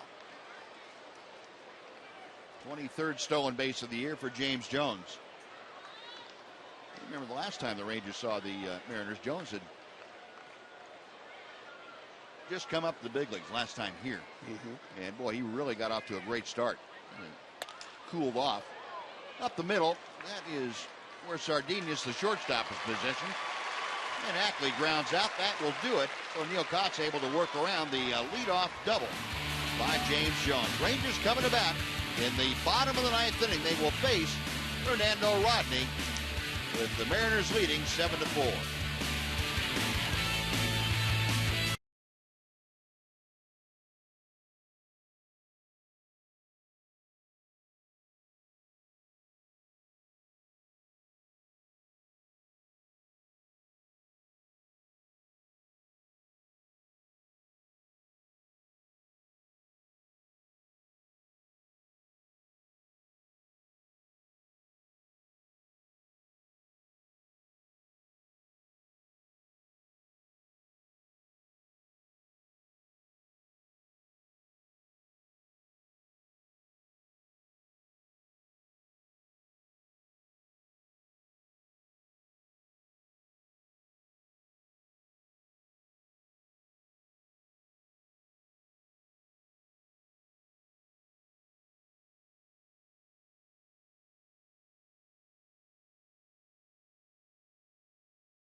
One is sponsored by your Texas Ford dealers.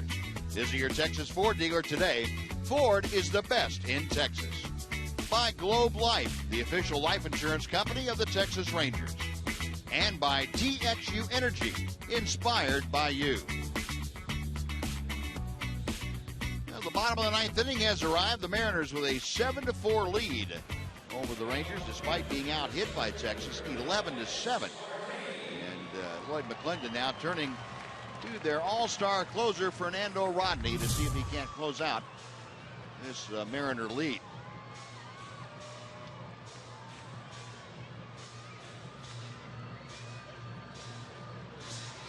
'61st ball game, 1-5 record, 41 out of 44 save opportunities, ERA of 2.5. That's pretty good. He's second in the AL with those 41 saves. He does make it interesting, though. He's allowed one base runner in 27 of those 44 ball games. So he's not typically a 1-2-3 guy, but he gets the job done. Yeah, if you happen to have a cardiac condition, he's probably not the guy you want closing for you. Now, the Rangers have faced the top two closers in the American League the last two series. And Rodney fires a strike to Leonys Martin.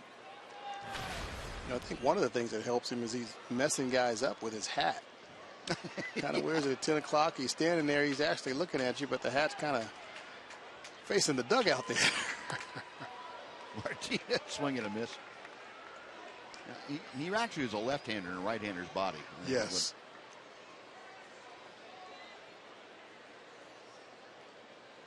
Either that or the hat is straight and his head's crooked. Not sure which one it comes down to. That outstanding changeup that Rodney features. Leonys able to lay off 1-2. Martin has had some success against Fernando Rodney. Leonys 3 for 3 against him.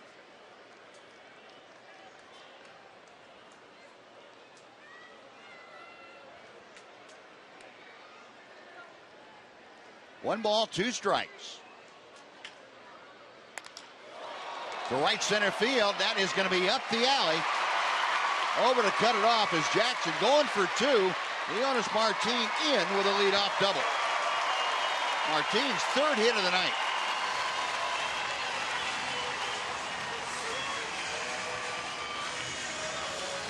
Well, Leonys Martin continuing to be double Fernando Rodney. Here we go. Fastball up in the zone. And Martin drills it into right center field for a lead-off double.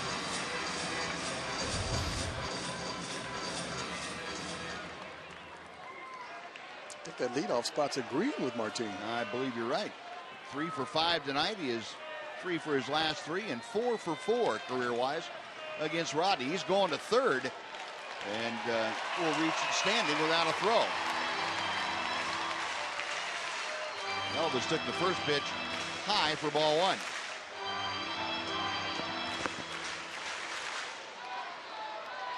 Elvis 0 for 4 tonight.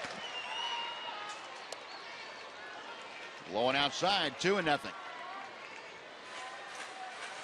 Elvis has had pretty good numbers against Fernando Rodney. 3 for 8. It's 375. With that 3-run lead, of course, the Mariners infield playing back. They will certainly concede the run for an out. As Elvis takes a strike, it's 2-1.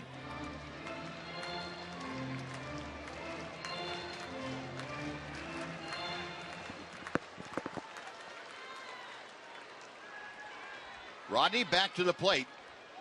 And that pitch gets away from Zunino. Coming down to score is Leonys Martin. A 7-5 Mariner lead. Still nobody out.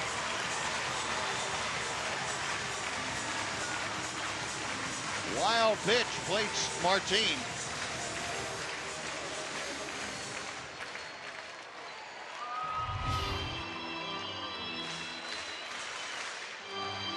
Rodney holds on to this one too long and bounces it. Ball gets away from Zunino. Didn't really square around in front of him and try and block it. Ball kicks up. Martin got a great read off of it, so there's no play at the plate. And a fastball right down the middle to Elvis. So Elvis trying to get aboard here to continue the Ranger good fortune. And Tomas Taylor's the catcher waiting to be next. Rangers now trailing 7-5. And the payoff pitch. Got him swinging. No, Elvis down on strikes. That's the first out here in the ninth, and Taylor's will come to the plate. There's that deadly changeup by Rodney. Got a plus fastball, 92, 93 mile an hour fastball, and then throws that changeup. It's a devastating pitch. Looks just like that fastball. Well, as you could tell, in 3-2, he'll throw it any time. And I would guess that the more he throws that in hitters' counts, like first pitch to Taylor, tough to lay off of. Yeah. You know, the bad part about it is if you take it, it's still a strike. Right. You can throw it for a strike and bounce it if he needs to. And a ground ball. Cano can't get to it. It's into right center for a base hit. Well, Taylor's with his second hit of the night is aboard. And the Rangers now have the tying run coming to the plate in the person of Adrian Beltre.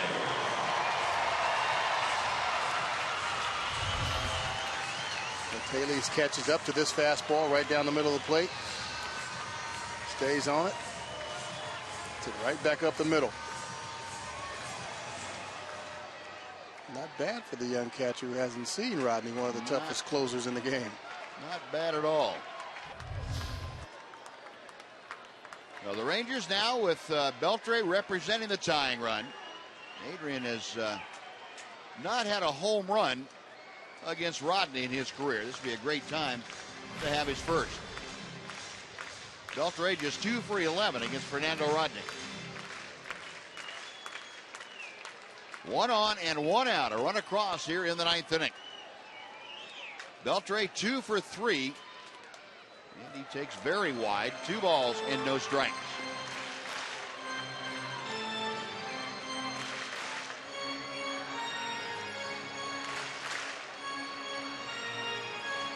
Adrian has singled the last 2 times he has come to home plate. Also walked in the ball game. Rodney with a 2-0. That changeup got it over.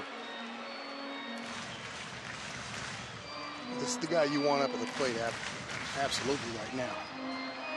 Swinging a hot bat at home. Your best hitter on the team.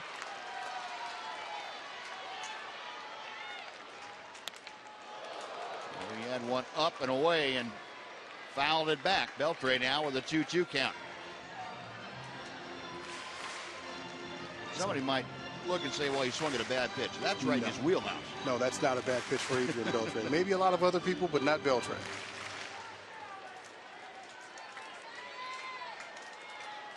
Two and two as Rodney sets.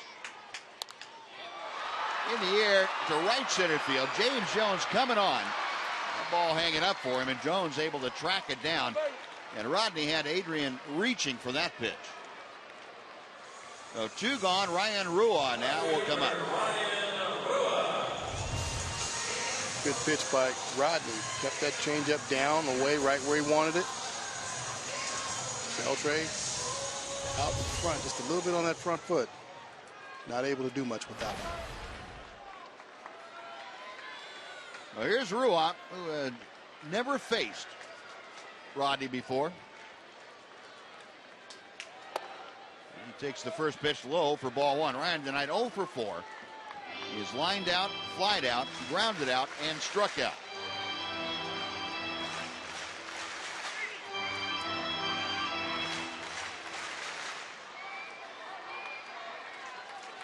Rua doing a little extra thinking, now back in the batter's box.